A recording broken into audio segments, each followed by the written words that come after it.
साहिबे कमाल गुरु गोबिंद सिंह, साहिबे कमाल गुरु गोबिंद सिंह।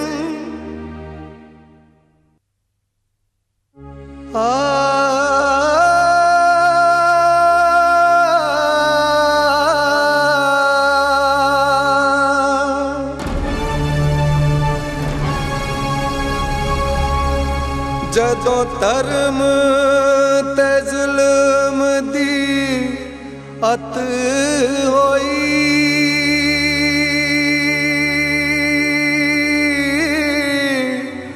लोक आत्मा रोंदी कुरलाम दी सी।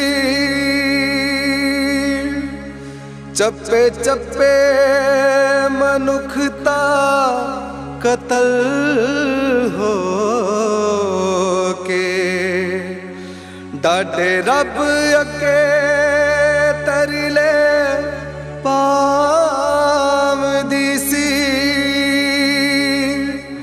आदम खोर बने आसी खुद आदम, आड़ मजहब दी जुल्म कमाम दीसी। जालम राज ने ऐसे जुल्म कीते, रब्बी जात भी थर थराम दीसी। रब्बी जात भी थर थराम दीसी। रब्बी जात भी थर थराम दीसी।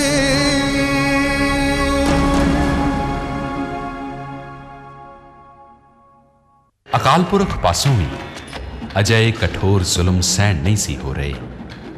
उन्होंने ये सोचा कि किसी महापुरख नूं दुनिया विच भेजिया जावे जिहड़ा इस जुल्म दा नाश करे ते लोकां नूं प्रभु नाम जपण वल लावे।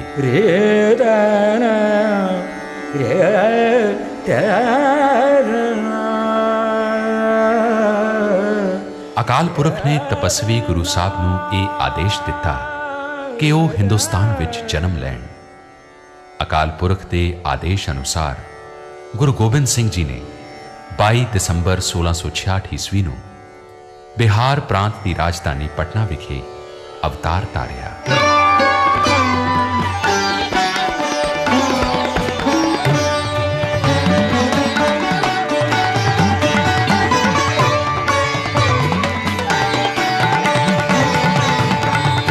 आप जी के पिता 9वीं पातशाही श्री गुरु तेग बहादुर जी ते आप जी की माता का नाम माता गुजरी जी सी।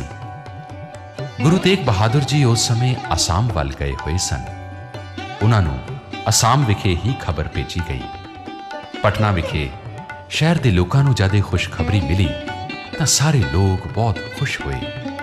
गुरु साहब जी की दादी माता नानकी ने गरीबों को बहुत दान दिता, खुले लंगर लाए ते रात को दीपमाला की।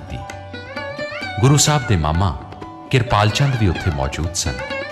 वो गुरु जी की पूरी सेवा संभाल करते सन ते वार वार कहते सन कि साडे घर आप गोबिंद ने अवतार धारिया। इसलिए बाला प्रीतम का नाम गोबिंद राय रखा गया।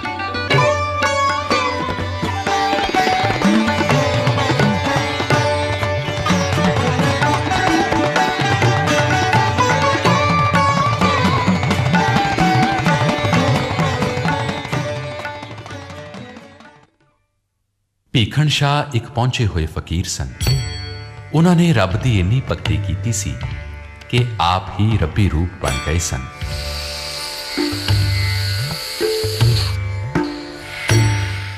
वो पंजाब के एक पिंड सियाणा के रहने वाले सन। उन्हों का जन्म इसे पिंड विच ही सन 1637 ईस्वी नूं होया सी। उन्हों की इबादत ते पाक पवित्र जीवन तो प्रभावित होकर इलाके के लोग उन्हों का बहुत आदर मान करते सन। लखां हिंदू मुसलमान ਉਹਨਾਂ ਦੇ ਪੈਰੋਕਾਰ ਸਨ। ਇੱਕ ਦਿਨ ਜਦੋਂ ਆਪਣੀ ਇਬਾਦਤ ਵਿੱਚ ਲੀਨ ਸਨ ਤਾਂ ਉਹਨਾਂ ਨੂੰ ਪੂਰਬ ਵਾਲੇ ਪਾਸੇ ਰੱਬੀ ਨੂਰ ਦਿਖਾਈ ਦਿੱਤਾ। ਉਹਨਾਂ ਨੇ ਆਪਣੇ ਰੱਬੀ ਗਿਆਨ ਰਾਹੀਂ ਸਮਝ ਲਿਆ ਕਿ ਪੂਰਬ ਵਾਲੇ ਪਾਸੇ ਕਿਸੇ ਰੱਬੀ ਮਹਾਪੁਰਖ ਨੇ ਜਨਮ ਲਿਆ। ਇਸ ਰੱਬੀ ਜਲਵੇ ਦੀ ਖਿੱਚ ਕਾਰਨ ਉਹਨਾਂ ਪੱਛਮ ਦੀ ਬਜਾਏ ਪੂਰਬ ਵੱਲ ਸਜਦਾ ਕੀਤਾ। ਉਹਨਾਂ ਦੇ ਪੈਰੋਕਾਰ ਉਹਨਾਂ ਦੇ ਇਸ ਕਾਰਜ ਤੇ ਬਹੁਤ ਹੈਰਾਨ ਹੋਏ ਤੇ ਉਹਨਾਂ ਨੇ ਇਸ ਦਾ ਕਾਰਨ ਪੁੱਛਿਆ। ਪੀਰ ਜੀ ਨੇ ਦੱਸਿਆ ਕਿ ਅੱਜ ਮੈਂ ਪੂਰਬ ਵਾਲੇ ਪਾਸੇ ਪਟਨਾ ਸ਼ਹਿਰ ਇੱਕ ਰੱਬੀ ਨੂਰ ਦਾ ਜਲਵਾ ਵੇਖਿਆ। ਉੱਥੇ ਇੱਕ ਮਹਾਪੁਰਖ ਦੇ ਘਰ ਰੱਬੀ ਪੈਗੰਬਰ ਨੇ ਜਨਮ ਲਿਆ। ਮੈਂ ਉਸ ਬਾਲਕ ਦੇ ਦਰਸ਼ਨ ਕਰਨਾ ਚਾਹੁੰਦਾ।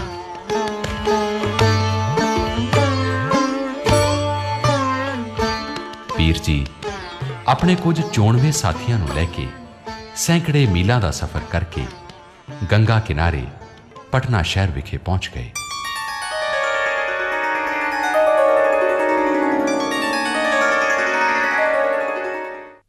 ਪੀਰ ਜੀ ਨੇ ਦਰਵਾਜ਼ੇ ਤੇ ਪਹੁੰਚ ਕੇ ਬਾਲਾ ਪ੍ਰੀਤਮ ਦੇ ਦਰਸ਼ਨਾਂ ਦੀ ਮੰਗ ਕੀਤੀ। ਉਸ ਵੇਲੇ ਘਰ ਵਿੱਚ ਮਾਮਾ ਕਿਰਪਾਲ ਚੰਦ, ਦਾਦੀ ਮਾਤਾ ਨਾਨਕੀ ਜੀ ਤੇ ਮਾਤਾ ਗੁਜਰੀ ਜੀ ਹਾਜ਼ਰ ਸਨ। ਉਹ ਪਹਿਲਾਂ ਡਰੇ ਕਿ ਕੋਈ ਜਾਸੂਸ ਜਾਂ ਵੈਰੀ ਦੁਸ਼ਮਣ ਹੀ ਨਾ ਹੋਵੇ, ਪਰ ਜਦ ਪੀਰ ਜੀ ਬਾਰੇ ਉਹਨਾਂ ਨੂੰ ਪਤਾ ਲੱਗਾ ਤਾਂ ਉਹਨਾਂ ਨੇ ਸਾਰਿਆਂ ਨੂੰ ਆਦਰ ਮਾਣ ਨਾਲ ਦੀਵਾਨਖਾਨੇ ਵਿੱਚ ਬਿਠਾਇਆ। ਪੀਰ ਜੀ ਦੇ ਆਉਣ ਦੀ ਖਬਰ ਸੁਣ ਕੇ ਪਟਨੇ ਦੀ ਹੋਰ ਸਿੱਖ ਸੰਗਤ ਵੀ ਜੁੜ ਗਈ ਤੇ ਸਾਰਾ ਦੀਵਾਨ ਹਾਲ ਪ੍ਰੇਮੀਆਂ ਨਾਲ ਭਰ ਗਿਆ। ਮਾਮਾ ਕਿਰਪਾਲ ਚੰਦ ਜੀ ਬਾਲਾ ਪ੍ਰੀਤਮ ਨੂੰ ਲੈ ਕੇ ਦੀਵਾਨ ਹਾਲ ਵਿੱਚ ਆ ਗਏ। ਬਾਲਾ ਪ੍ਰੀਤਮ ਦੇ ਦਰਸ਼ਨ ਕਰਕੇ ਉਹਨਾਂ ਨੇ ਸਜਦਾ ਕੀਤਾ ਤੇ ਚਰਨ ਬੋਸੀ ਕੀਤੀ।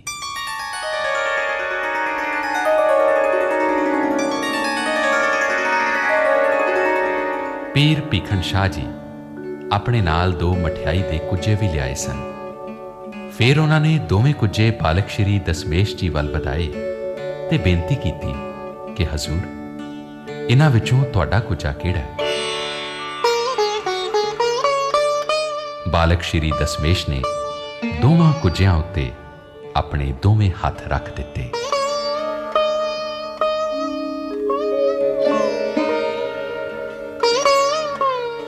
ਪੀਰ ਭੀਖਣ ਸ਼ਾਹ ਨੇ ਫੇਰ ਬੜੇ ਸਤਿਕਾਰ ਨਾਲ ਦਸਮੇਸ਼ ਅੱਗੇ ਸਜਦਾ ਕੀਤਾ ਤੇ ਉਹਨਾਂ ਦੇ ਕੋਮਲ ਛੋਟੇ-ਛੋਟੇ ਚਰਨਾਂ ਨੂੰ ਚੁੰਮ ਲਿਆ।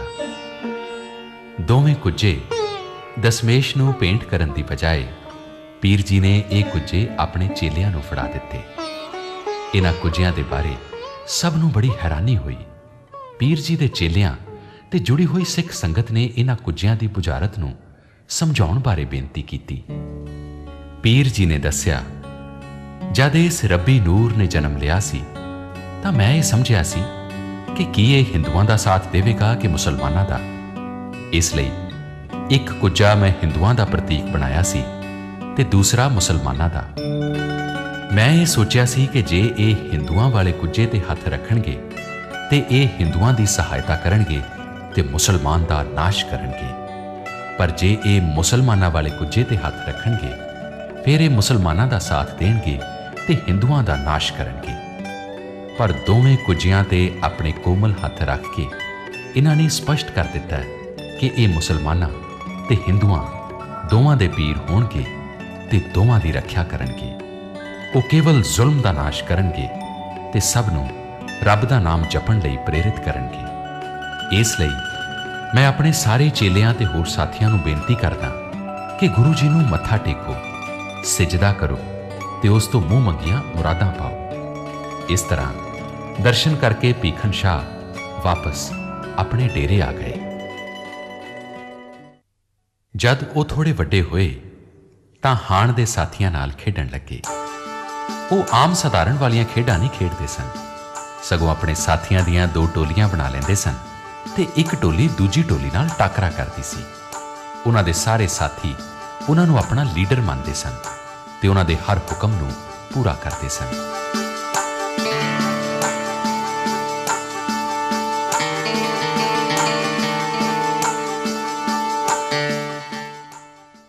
ਉਸ ਸਮੇਂ ਪਟਨੇ ਵਿੱਚ ਇੱਕ ਬੜੇ ਸਤਿਕਾਰਯੋਗ ਪੰਡਿਤ ਸ਼ਿਵਚੰਦ ਜੀ ਰਹਿੰਦੇ ਸਨ। ਉਹ ਬੜੇ ਸੱਚੇ ਸੁੱਚੇ ਬ੍ਰਾਹਮਣ ਸਨ। ਇੱਕ ਦਿਨ ਪੰਡਿਤ ਸ਼ਿਵਚੰਦ ਜੀ ਗੰਗਾ ਕਿਨਾਰੇ ਇਕਾਂਤ ਵਿੱਚ ਬੈਠੇ ਅੰਤਰ ਧਿਆਨ ਹੋਏ ਪ੍ਰਭੂ ਦੀ ਆਰਾਧਨਾ ਕਰ ਰਹੇ ਸਨ।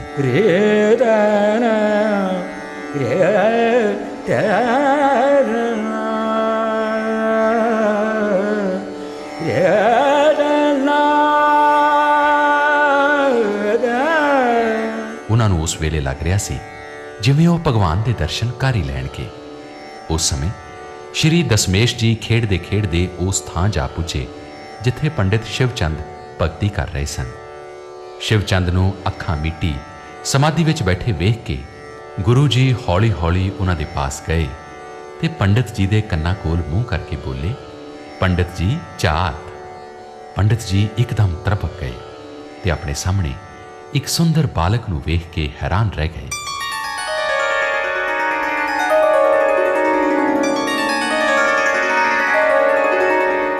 ਬਾਲਕ ਦੀਆਂ ਗੋਲ ਗੋਲ ਚਮਕਦਾਰ ਅੱਖਾਂ, ਹੰਸੂ ਹੰਸੂ ਕਰਦਾ ਚਿਹਰਾ ਤੇ ਫੁਰਤੀਲੇ ਸਰੀਰ ਨੂੰ ਵੇਖ ਕੇ ਉਹ ਕੀਲੇ ਗਏ ਤੇ ਕਾਫੀ ਸਮਾਂ ਟਿਕ-ਟਿਕੀ ਲਾਈ ਬਾਲਕ ਵੱਲ ਤੱਕਦੇ ਰਹੇ।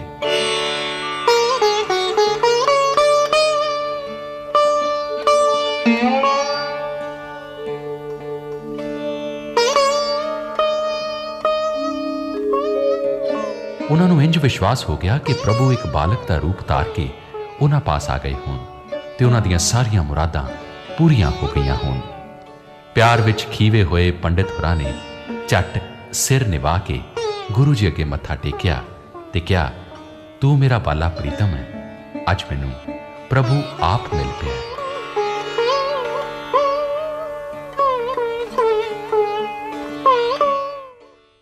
ਰਾਜਾ ਫਤਿਹਚੰਦ ਮੈਣੀ ਪਟਨੇ ਦਾ ਇੱਕ ਬਹੁਤ ਵੱਡਾ ਜ਼ਮੀਂਦਾਰ ਸੀ।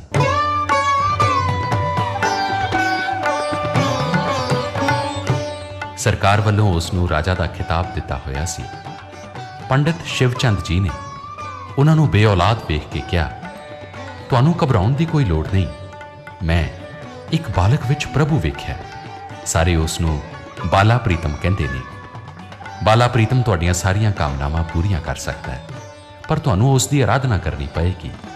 ਦਿਨ ਰਾਤ ਬਾਲਾ ਪ੍ਰੀਤਮ ਦਾ ਧਿਆਨ ਧਰੋ, ਉਹ ਜ਼ਰੂਰ ਤੁਹਾਨੂੰ ਦਰਸ਼ਨ ਦੇਵੇਗਾ। ਇੱਕ ਦਿਨ ਜਦ ਦੋਵੇਂ ਅੰਤਰ ਧਿਆਨ ਹੋਏ ਬੈਠੇ ਸਨ ਤਾਂ ਅਚਨਚੇਤ ਨਿੱਕੀਆਂ ਨਿੱਕੀਆਂ ਕੋਮਲ ਬਾਹਾਂ ਨੇ ਰਾਣੀ ਨੂੰ ਕੁੱਟ ਲਿਆ ਤੇ ਉਸ ਦੀ ਗੋਦੀ ਵਿੱਚ ਬਹਿ ਕੇ ਕਿਹਾ, ਮਾਂ ਮੈਂ ਆ ਗਿਆ ਹਾਂ।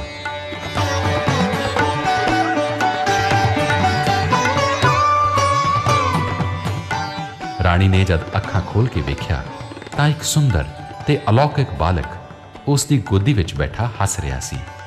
ਉਹ ਇਕੱਲਾ ਨਹੀਂ ਸੀ, ਉਸ ਨਾਲ ਹੋਰ ਵੀ ਬਾਲਕ ਸਨ ਜਿਹੜੇ ਮਲਕੜੇ ਹੀ ਲਾਗੇ ਆ ਬੈਠੇ ਸਨ। ਰਾਜਾ ਫਤਿਹਚੰਦ ਵੀ ਇਹ ਕੌਤਕ ਵੇਖ ਕੇ ਹੈਰਾਨ ਹੋ ਰਿਹਾ ਸੀ। ਬਾਲਾ ਪ੍ਰੀਤਮ ਨੇ ਹੱਸਦੇ ਹੱਸਦੇ ਕਿਹਾ, ਮਾਂ ਜੀ ਸਾਨੂੰ ਬਹੁਤ ਭੁੱਖ ਲੱਗੀ ਹੈ। ਰਾਣੀ ਨੇ ਫਤਿਹਚੰਦ ਨੂੰ ਕਿਹਾ ਕਿ ਝੱਟ ਜਾ ਕੇ ਬਾਜ਼ਾਰ ਤੋਂ ਮਿਠਾਈਆਂ ਤੇ ਫਲ ਲੈ ਆਉਣ, ਪਰ ਬਾਲਾ ਪ੍ਰੀਤਮ ਨੇ ਤੁਰੰਤ ਕਿਹਾ, ਅਸੀਂ ਮਿਠਾਈ ਨਹੀਂ ਖਾਣੀ, ਅਸੀਂ ਤਾਂ ਉਹ ਪੂੜੀਆਂ ਤੇ ਛੋਲੇ ਖਾਣੇ ਨੇ ਜਿਹੜੇ ਬਣਾ ਕੇ ਅੰਦਰ ਰੱਖੇ ਨੇ। ਰਾਣੀ ਝੱਟ ਉੱਠ ਕੇ ਅੰਦਰੋਂ ਸਾਰੀਆਂ ਪੂੜੀਆਂ ਤੇ ਛੋਲੇ ਲੈ ਆਈ। ਬਾਲਾ ਪ੍ਰੀਤਮ ਨੇ ਸਾਰੀ ਚੰਗੇਰ ਆਪਣੇ ਹੱਥ ਫੜ ਲਈ ਤੇ ਸਾਰੀਆਂ ਪੂੜੀਆਂ ਛੋਲੇ ਰਾਜਾ ਰਾਣੀ ਤੇ ਆਪਣੇ ਸਾਥੀਆਂ ਨੂੰ ਵਰਤਾ ਦਿੱਤੇ। ਇੱਕ ਪੂਰੀ ਤੇ ਕੁਝ ਛੋਲੇ ਆਪ ਵੀ ਖਾਧੇ।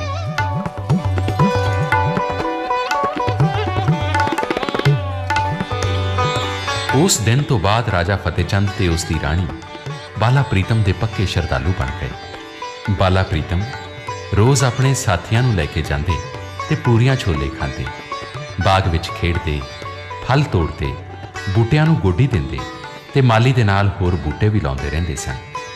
ਹਾਲੇ ਤੱਕ ਵੀ ਸ਼੍ਰੀ ਦਸਮੇਸ਼ ਜੀ ਦੁਆਰਾ ਲਾਏ ਗਏ ਕਈ ਬੂਟੇ ਉਸ ਬਾਗ ਵਿੱਚ ਮੌਜੂਦ ਨੇ।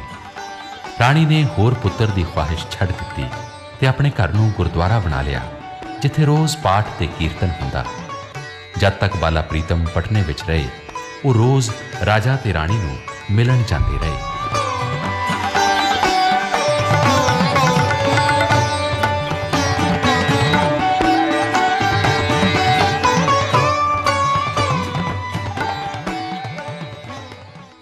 ਬਾਲਾ ਪ੍ਰੀਤਮ ਦੀਆਂ ਖੇਡਾਂ ਵੀ ਬੜੀਆਂ ਅਨੋਖੀਆਂ ਤੇ ਵਿਚਿੱਤਰ ਹੁੰਦੀਆਂ ਸਨ।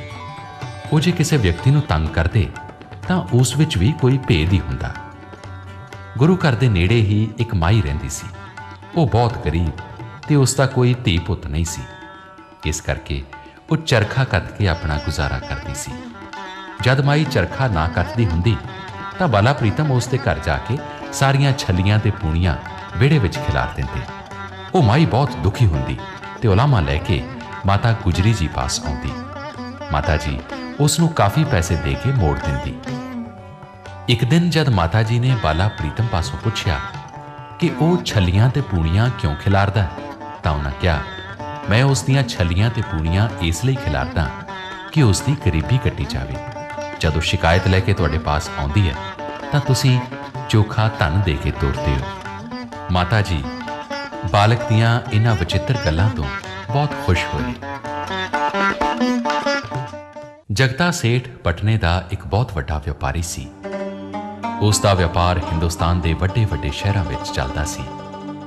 सैकड़े लोग उसके नौकर ते वड्डियां वड्डियां हवेलियां सन, पर एक गल की घाट सी, उहदे घर कोई पुत नहीं सी। गुरु तेग बहादुर जी जद पटने पहुंचे तां उसनूं पता लगा कि पंजाब विचों एक उच्च कोटि के संत आए ने। वो हर रोज़ गुरु जी की संगत विच आउण लग गया। कीर्तन सुनता ते गुरु जी के उपदेश सुन के निहाल हो जाता। उसका मन सच्चे प्रभु के नाम वाल लग गया, पर फिर भी मन विच कई बार आउंदा, जे प्रभु एक पुत दे दिंदा तां मैं दुनियाई जाल विचों मुक्त हो सकता।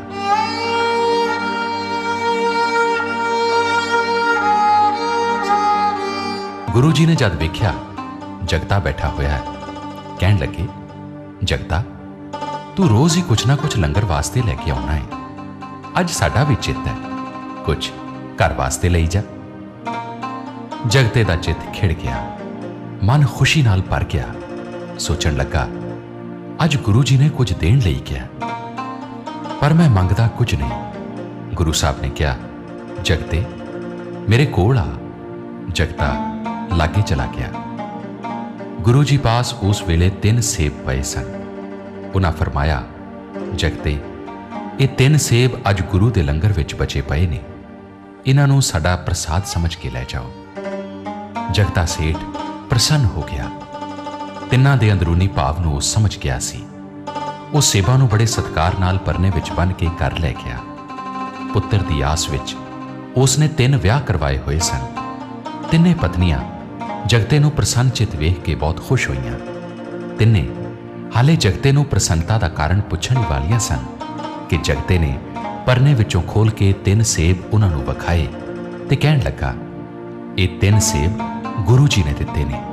तुसीं बड़े सत्कार नाल सतगुर दा ध्यान धर के एक एक सेब खा लवो। मेरा पक्का निश्चय है कि सतगुरु जरूर मेहर करनगे। समा पा के जगते दियां 3 पत्नियां दी गोद विच एक एक पुत्र ने जन्म लिया।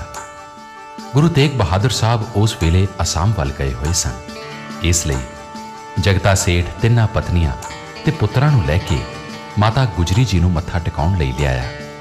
उस तो बाद वो गुरु घर दा होर भी श्रद्धालु बन गया। बाला प्रीतम नूं बहुत प्यार करता सी ते सदा देश के बाकी भागां तों वधिया वधिया खिडौणे ते तोहफे लिया के दिया करता सी।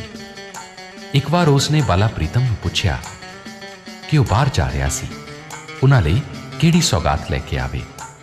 गुरु जी ने कहा, उन्हां वास्ते एक सुंदर कटार ते तीर कमान लियांदा जावे। जगते सेठ ने एक बहुत वधिया कटार ते तीर कमान गुरु जी नूं भेंट कीते।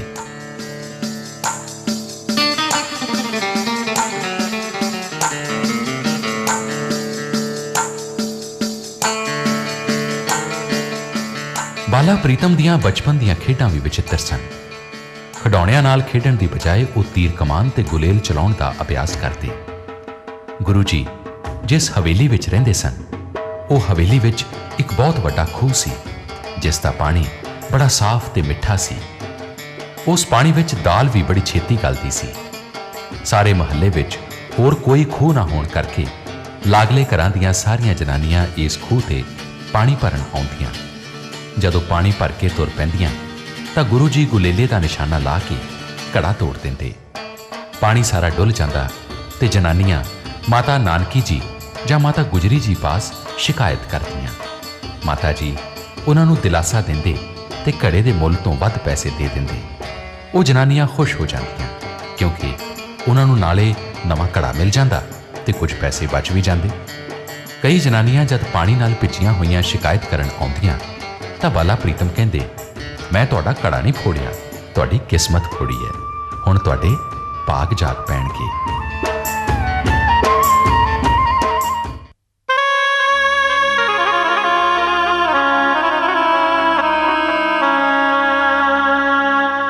ਪਟਨੇ ਸਾਹਿਬ ਚ ਪਿਤਾ ਦਾ ਹੁਕਮ ਸੁਣ ਕੇ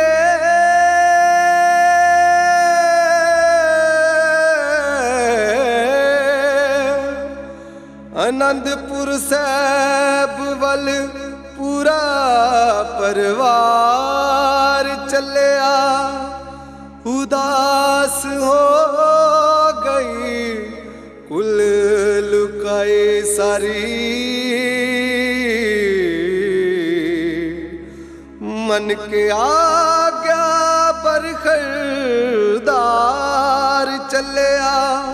ਜ਼ਾਰੋ ਜ਼ਾਰ ਰੋਮ ਦੇ ਸਨ ਲੋਕ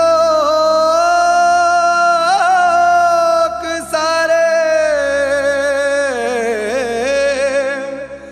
ਗੋਬਿੰਦ ਲੈ ਕੇ ਦਿਲੀ ਪਿਆਰ ਚੱਲਿਆ। ਜਿਨੂੰ ਵੇਖੇ ਬਿਨ ਕੜੀ ਨਾ ਲੰਘਦੀ ਸੀ, ਛੱਡ ਦਿਲਾਂ 'ਚ ਯਾਦਾਂ ਦੀ ਡਾਰ ਚੱਲਿਆ। ਛੱਡ ਦਿਲਾਂ 'ਚ ਯਾਦਾਂ ਦੀ ਡਾਰ ਚੱਲਿਆ। ਛੱਡ ਦਿਲਾਂ 'ਚ ਯਾਦਾਂ ਦੀ ਡਾਰ ਚੱਲਿਆ।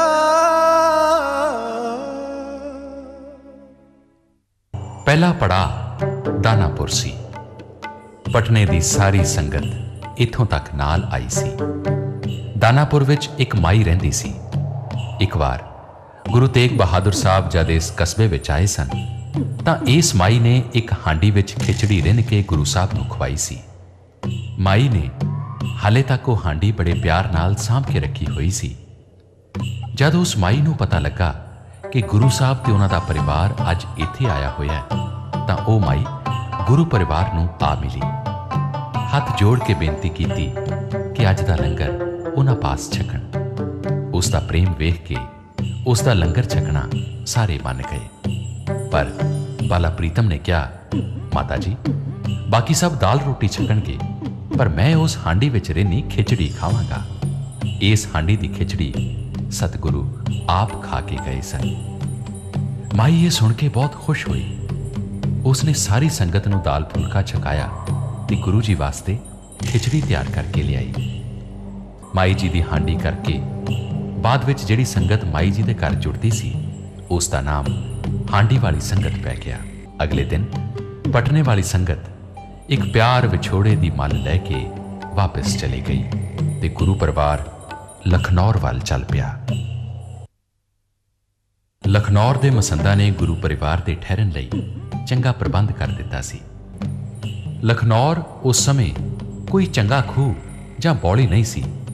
ਇੱਕ ਖੂਹ ਸੀ ਜਿਸ ਦਾ ਪਾਣੀ ਬੜਾ ਖਾਰਾ ਤੇ ਪੀਣ ਯੋਗ ਨਹੀਂ ਸੀ।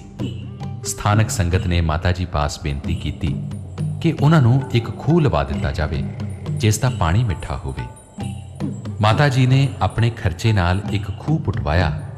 ਇਸ ਦਾ ਪਾਣੀ ਬੜਾ ਨਿਰਮਲ ਤੇ ਸਵਾਦੀ ਸੀ। ਇਸ ਤੋਂ ਉਪਰੰਤ ਇੱਕ ਬੌਲੀ ਵੀ ਤਿਆਰ ਕਰਵਾਈ ਗਈ ਤਾਂ ਕਿ ਆਉਂਦਾ ਜਾਂਦਾ ਰਾਹੀ ਪਾਣੀ ਤੋਂ ਪਿਆਸਾ ਨਾ ਜਾਏ। ਜਦ ਬਾਲਾ ਪ੍ਰੀਤਮ ਲਖਨੌਰ ਵਿਖੇ ਠਹਿਰੇ ਹੋਏ ਸਨ ਤਾਂ ਪੀਰ ਭੀਖਣ ਸ਼ਾਹ ਨੂੰ ਵੀ ਪਤਾ ਲੱਗਾ। ਉਹ ਬਾਲਾ ਪ੍ਰੀਤਮ ਦੇ ਅਵਤਾਰ ਸਮੇਂ ਉਹਨਾਂ ਦੇ ਦਰਸ਼ਨ ਕਰਨ ਪਟਨਾ ਸਾਹਿਬ ਗਏ ਸਨ। ਜਦ ਪੀਰ ਜੀ ਲਖਨੌਰ ਪਹੁੰਚੇ ਤਾਂ ਉਸ ਸਮੇਂ ਬਾਲ ਗੁਰੂ ਜੀ ਆਪਣੇ ਸਾਥੀਆਂ ਨੂੰ ਗੱਤਕੇ ਸਿਖਾ ਰਹੇ ਸਨ। ਪੀਰ ਜੀ ਉਹਨਾਂ ਪਾਸ ਪਹੁੰਚੇ ਤੇ ਝੁਕ ਕੇ 7 ਸਲਾਮਾਂ ਕੀਤੀਆਂ। ਗੁਰੂ ਜੀ ਨੇ ਵੀ ਖੇਡਣਾ ਛੱਡ ਕੇ ਪੀਰ ਜੀ ਨੂੰ ਗਲਵਕੜੀ ਪਾ ਲਈ ਤੇ ਆਪਣੇ ਘਰ ਲੈ ਆਏ। ਪੀਰ ਜੀ ਨੂੰ ਉਹਨਾਂ ਬੈਠਣ ਲਈ ਆਸਨ ਦਿੱਤਾ ਤੇ ਆਪ ਉਹਨਾਂ ਦੀ ਗੋਦੀ ਵਿੱਚ ਜਾ ਬੈਠੇ।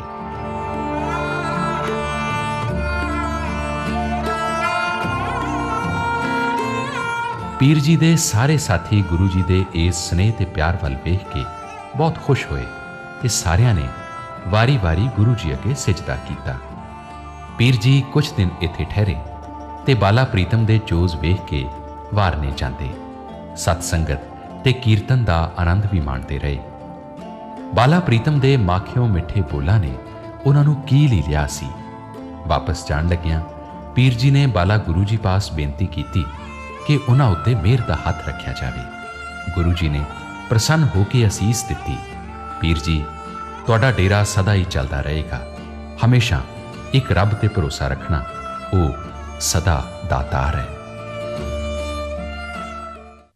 अगले दिन सारा परिवार आनंदपुर साहब वल चल पिया।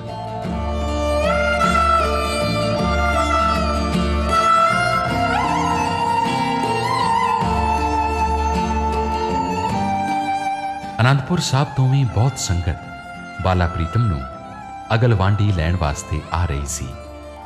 राह विच दोवां संगतां दे मेल हो गए। दोवें शब्द गाउंदियां आनंदपुर साहब पहुंच गईयां। उस समय गुरु साहब दरबार विच विराजमान सन। जद उन्होंने बाहर जयकारियां ते शब्द गायन की आवाज़ सुनी तां आप उठ के दरवाजे वाल आए। बाला प्रीतम जी पालकी विचों निकल के दौड़ के अपने पिता जी दे चरनी लग गए। चरण बोसी कीती। गुरुदेव पिता जी ने अपने पुत्र नूं चुक के छाती नाल ला लिया।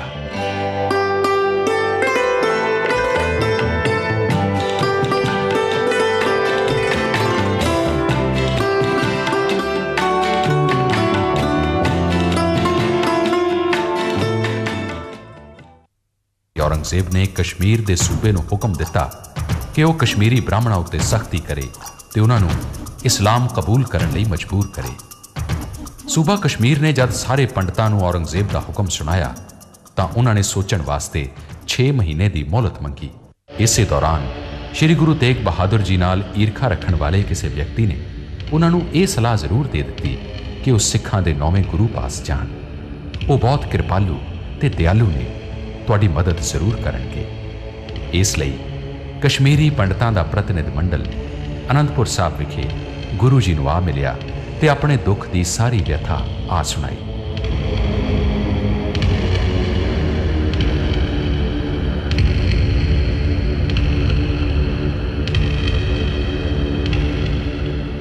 गुरु साहब डूंघियां सोचां विच डुब गए। उन्हां सामने हुणे सवाल सी कि जे वो इन्हां दे मसले दा हल नहीं दसणगे तां ये सारे मुसलमान बन जाणगे ते बाकी हिंदू कौम तां अगे ही डूंघी खाई विच डिग चुकी है। वो भी इन्हां वांग अपने धर्म नूं त्यागण विच कोई उज़र नहीं करनगे। इसलिए उन्होंने सोच के कहा, भाई लोगों, ये संकट तद ही टल सकता है जे इसका विरोध किया जाए, इसका मुकाबला किया जाए, जां कोई महान पुरख इस जुल्म के खिलाफ आवाज़ उठाए ते अपने सीस की बलि देण तो भी ना घबराए।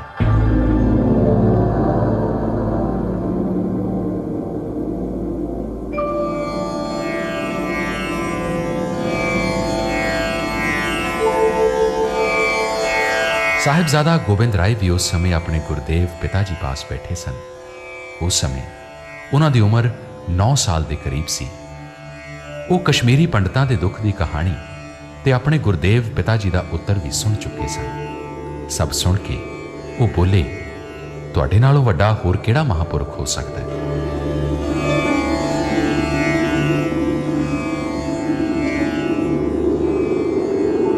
गुरु तेग बहादुर जी भावें अपने आप नूं बहुत वड्डा महापुरख नहीं सन समझते, पर अपने सुपुत्र की गल सुन के वो प्रसन्न हो गए।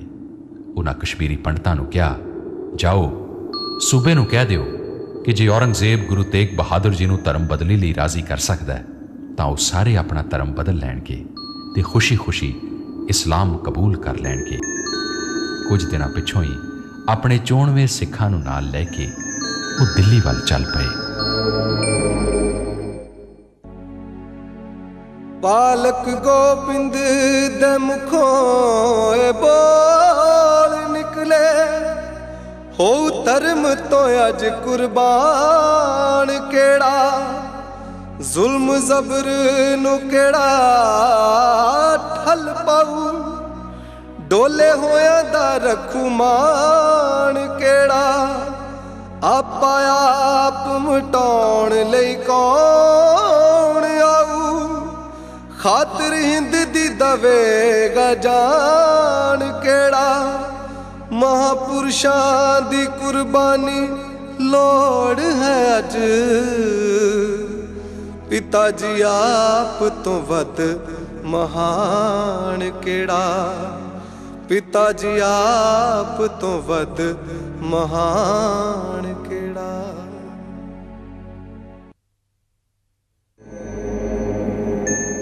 ਸ਼੍ਰੀ ਗੁਰੂ ਤੇਗ ਬਹਾਦਰ ਜੀ ਮਾਲਵੇ ਦੇਸ਼ ਵਿੱਚੋਂ ਹੁੰਦੇ ਹੋਏ ਸਿੱਖੀ ਦਾ ਪ੍ਰਚਾਰ ਕਰਦੇ ਹੋਏ ਦਿੱਲੀ ਵੱਲ ਚੱਲ ਪਏ। ਔਰੰਗਜ਼ੇਬ ਨੇ ਕਸ਼ਮੀਰ ਦੇ ਗਵਰਨਰ ਦੀ ਰਿਪੋਰਟ ਪੜ੍ਹਦਿਆਂ ਹੀ ਗੁਰੂ ਸਾਹਿਬ ਨੂੰ ਕੈਦ ਕਰਨ ਵਾਸਤੇ ਹੁਕਮ ਦੇ ਦਿੱਤਾ।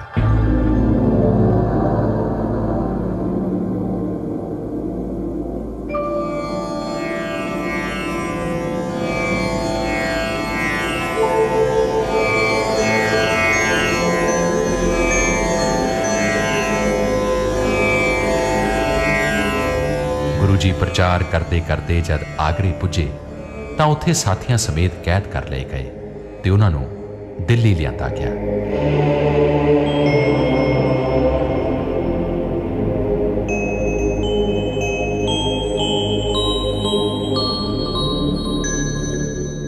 ਦਿੱਲੀ ਵਿੱਚ ਉਹਨਾਂ ਨੂੰ ਬਹੁਤ ਤਸੀਹੇ ਦਿੱਤੇ ਗਏ ਕਿ ਉਹ ਇਸਲਾਮ ਕਬੂਲ ਕਰ ਲੈਣ, ਪਰ ਉਹਨਾਂ ਦੇ ਨਾ ਮੰਨਣ ਤੇ ਉਹਨਾਂ ਦੇ ਸਾਹਮਣੇ ਭਾਈ ਮਤੀ ਦਾਸ ਜੀ ਨੂੰ ਆਰੇ ਨਾਲ ਚੀਰ ਕੇ 2 ਫਾੜ ਕਰ ਦਿੱਤਾ ਗਿਆ।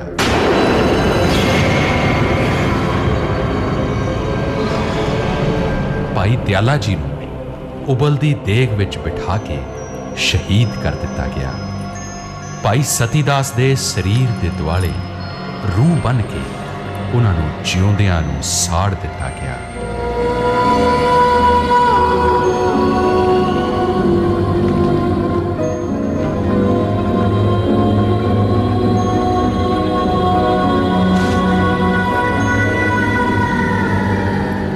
ਪਰ ਗੁਰੂ ਤੇਗ ਬਹਾਦਰ ਜੀ ਤੇ ਇਹਨਾਂ ਘਟਨਾਵਾਂ ਦਾ ਕੋਈ ਪ੍ਰਭਾਵ ਨਾ ਪਿਆ। ਉਹ ਜ਼ਰਾ ਪਰ ਨਾ ਡੋਲੇ। ਉਹਨਾਂ ਨੇ ਹਾਕਮਾਂ ਨੂੰ ਇਹੋ ਕਿਹਾ, ਤੁਸੀਂ ਜੋ ਕੁਝ ਕਰਨਾ ਹੈ ਕਰੋ, ਮੈਂ ਆਪਣਾ ਧਰਮ ਬਦਲਣ ਲਈ ਤਿਆਰ ਨਹੀਂ ਹਾਂ।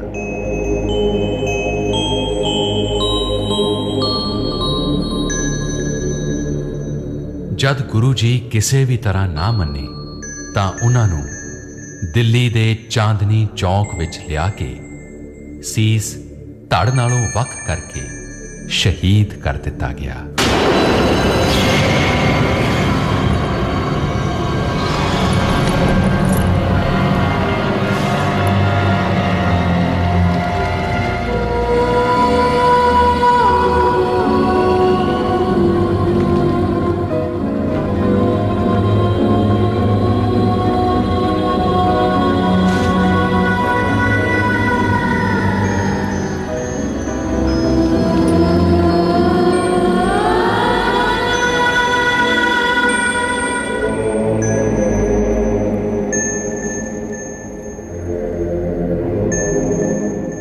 ਜਦੋਂ ਗੁਰੂ ਤੇਗ ਬਹਾਦਰ ਜੀ ਨੂੰ ਚਾਂਦਨੀ ਚੌਕ ਵਿਖੇ ਸ਼ਹੀਦ ਕੀਤਾ ਗਿਆ ਤੇ ਉਹਨਾਂ ਦਾ ਸੀਸ ਤੇ ਧੜ ਵੱਖ-ਵੱਖ ਪਏ ਸਨ ਤਾਂ ਉਸ ਸਮੇਂ ਹਾਕਮਾਂ ਨੇ 4 ਚੁਫੇਰੇ ਪਹਿਰਾ ਲਾ ਦਿੱਤਾ ਤਾਂ ਕਿ ਕੋਈ ਵੀ ਸਿੱਖ ਧੜ ਜਾਂ ਸੀਸ ਨੂੰ ਉਠਾ ਕੇ ਨਾ ਜਾ ਸਕੇ।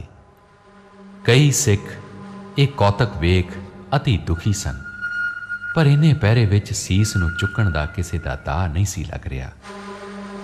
ਪਰ ਜਦ ਕੁਝ ਭੀੜ ਹੌਲੀ ਹੋਈ ਤਾਂ ਅਚਨਚੇਤ ਹਵਾ ਦੇ ਵਰੋਲੇ ਵਾਂਗ ਭਾਈ ਜੈਤਾ ਤੇ ਭਾਈ ਦੂਲੋ ਸੀਸ ਚੁੱਕ ਕੇ ਇਸ ਤਰ੍ਹਾਂ ਅਲੋਪ ਹੋ ਗਏ ਕਿ ਕਿਸੇ ਸਿਪਾਹੀ ਨੂੰ ਆਵਾਜ਼ ਮਾਰਨ ਦਾ ਮੌਕਾ ਵੀ ਨਾ ਦਿੱਤਾ।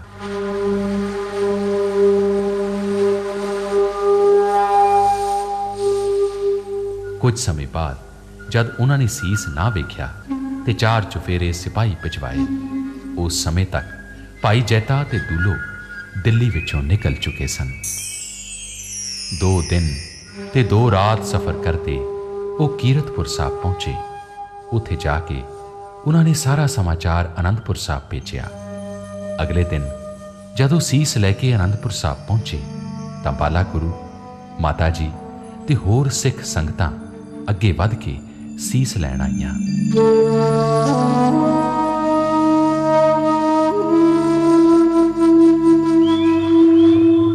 भाई जैता जी ने सीस बाला गुरु दी झोली पाया।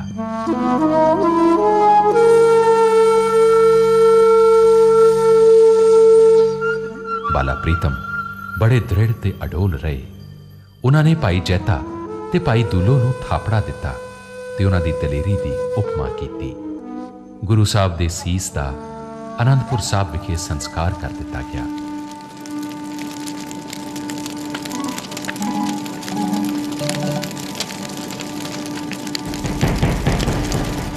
गुरु साहब दे तड़ नूं एक लुबाणा सिख लखी शाह बड़ी हुशियारी नाल कपाह दे गड्ढे विच रख के लै गया ते अपने घर विच जाके चिता सजा के अपने घर नूं अग ला दित्ती। इस तरह तड़ दा संस्कार हो गया।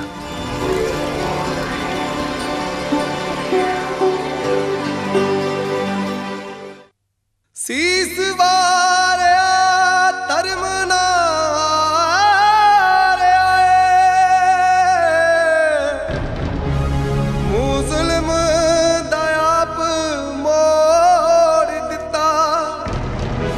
कड़की बिजली अंबर लाल होया, डक्का जुल्म दे रोड़ दा रोड़ दिता। किता धर्म तो वारनी जान अपनी, रिश्ता नाल शहादत दे जोड़ दिता। चांदनी चौक दे विच हनेर होया, बूटा जुल्म दा आप मरोड़ दिता। बूटा जुल्म दा आप मरोड़ दिता।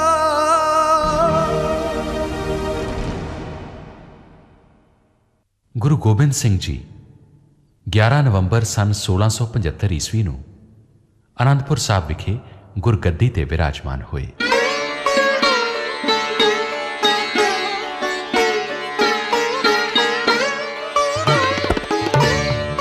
बाबा बुढ़ा जी दे वंश विचों बाबा राम कौर जी ने हीरियां मोतियां नाल जड़ी दस्तार पेश करके कलगी सजाई।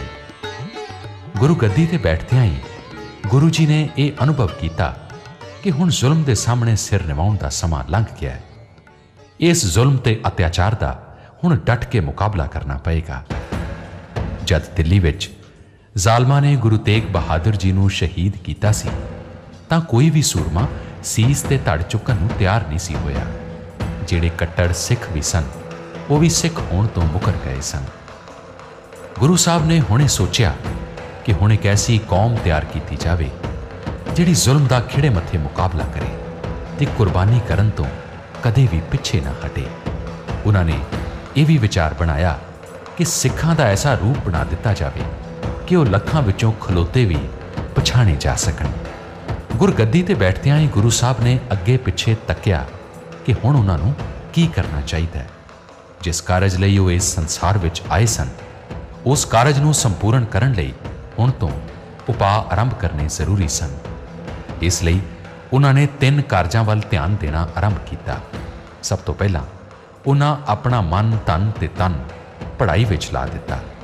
उन्हां फारसी, संस्कृत, ब्रिज भाषा ते पंजाबी की पढ़ाई विच निपुणता प्राप्त की। अपनी फौजी ताकत नूं वधाउण वास्ते फौज की भर्ती आरंभ कर दी। वड्डे वड्डे सूरबीर उन्हां पास आउण लगे।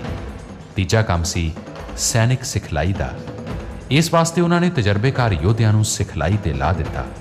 इस तरह आनंदपुर विच दिनों दिन रौनकां वधन लगियां।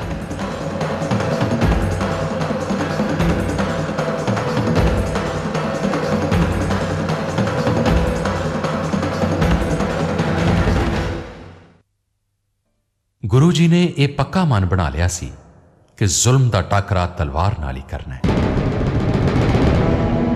इसलिए उन्होंने बकायदा फौज रखने का फैसला कर लिया। पंजाब विचों हज़ारां दी गिणती विच सूरमे उन्हां दी फौज विच शामिल हो रहे सन। गुरु जी ने यह विचार किया कि फौज वास्ते एक चंगे नगारे की लोड़ है। नगारे तो बगैर फौज की शान नहीं बनती। नगारे की आवाज़ दूर दूर तक दुश्मन के दिल हिला दिंदी है ते इस उत्ते भिन्न भिन्न ढंग नाल लाए गए डगे कई प्रकार के संकेत भी समझा देंदे ने। गुरु जी ने अपने वजीर दीवान नंद चंद नूं एक वड्डा नगारा बनाउण दा हुक्म दिता, पर मसंद जिहड़े वेलियां खाण दे आदी सन नगारे बनाउण दी तजवीज़ उत्ते घबरा गए। वो समझते सन कि नगारा वजाउण नाल गवांढी राजे नाराज़ हो जाणगे ते हो सकता है कि बादशाह औरंगजेब भी इस नूं माड़ा समझे। इसलिए उन्होंने मिल के माता गुजरी जी पास बेनती की कि गुरु साहब नूं नगारा तैयार करवाउण तो रोकिया जाए। माता जी नूं उन्हां चंगी तरह समझाया कि नगारा बनाउण नाल भयानक लड़ाइयां दा सामना करना पै सकता है। माता जी ने मसंदां दी गल नूं मन लिया ते गुरु जी दे आउण ते उन्हां नूं कहा, असीं संत मत दा प्रचार कर रहे हां, संतां साधां नूं फौज रखण दी की लोड़ है ते युद्ध असीं किस वास्ते करना है। माता जी दी गल सुन के गुरु जी ने बेनती की, मेरा धर्म ते मेरे वडेरियां दा धर्म हुण मैनूं वंगार के कह रहा है कि हुण मैं जुल्म नूं रोकण लई शस्त्र धारण करां। मैनूं सच्चे वाहिगुरू दा हुक्म है कि मैं संतां ते गरीबां दी मदद करनी है ते जाबरां दा मूंह भरना है। मैं ऐसे सूरमियां दी कौम पैदा करनी है जिन्हां दे हत्थ विच तलवार होएगी पर मूंह विच वाहिगुरू दा नाम होएगा।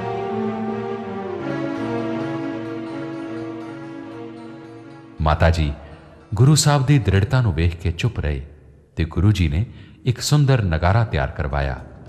इस नगारे दा नाम रणजीत नगारा रखिया गया। ये नगारा जद वजदा सी तां कोहां तक इस दी आवाज़ जांदी सी। शिकार खेडण समय गुरु जी ये नगारा नाल खड़दे सन।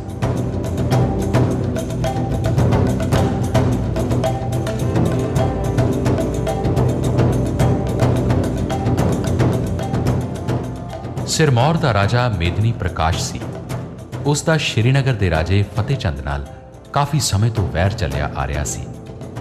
राजा फतेह चंद की धी राजा भीमचंद के लड़के नाल व्याही जाण वाली सी।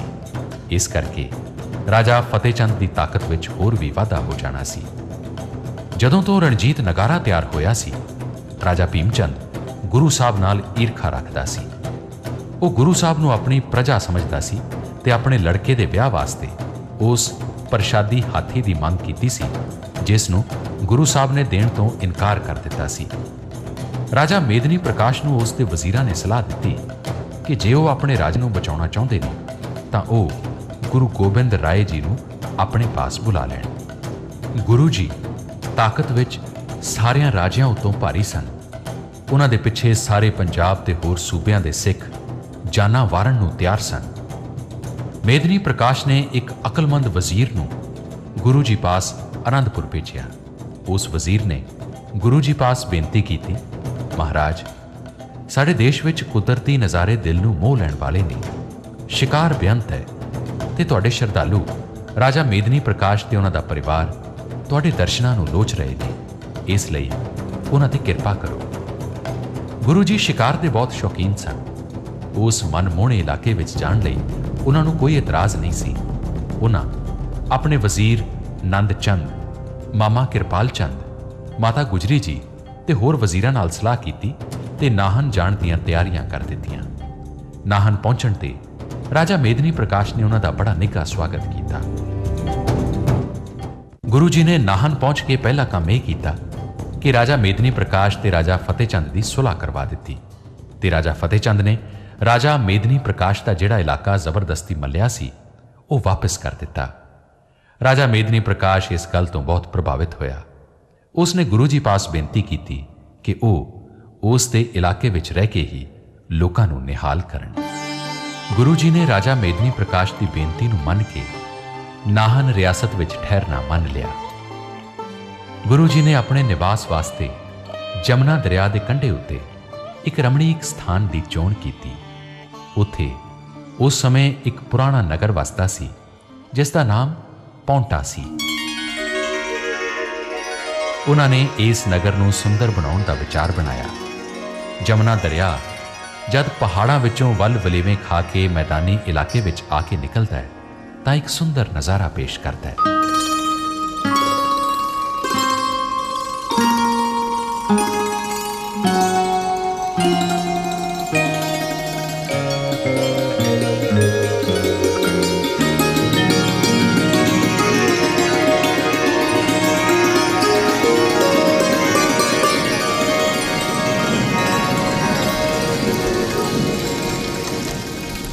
ਇਸ ਰਮਣੀਕ ਥਾਂ ਤੇ ਰਾਜੇ ਦੀ ਸਹਾਇਤਾ ਨਾਲ ਗੁਰੂ ਸਾਹਿਬ ਨੇ ਪੱਥਰਾਂ ਦਾ ਇੱਕ ਪੱਕਾ ਕਿਲ੍ਹਾ ਉਸਾਰਿਆ ਤੇ ਵਿੱਚ ਰਿਹਾਇਸ਼ੀ ਮਕਾਨ ਵੀ ਬਣਾਏ।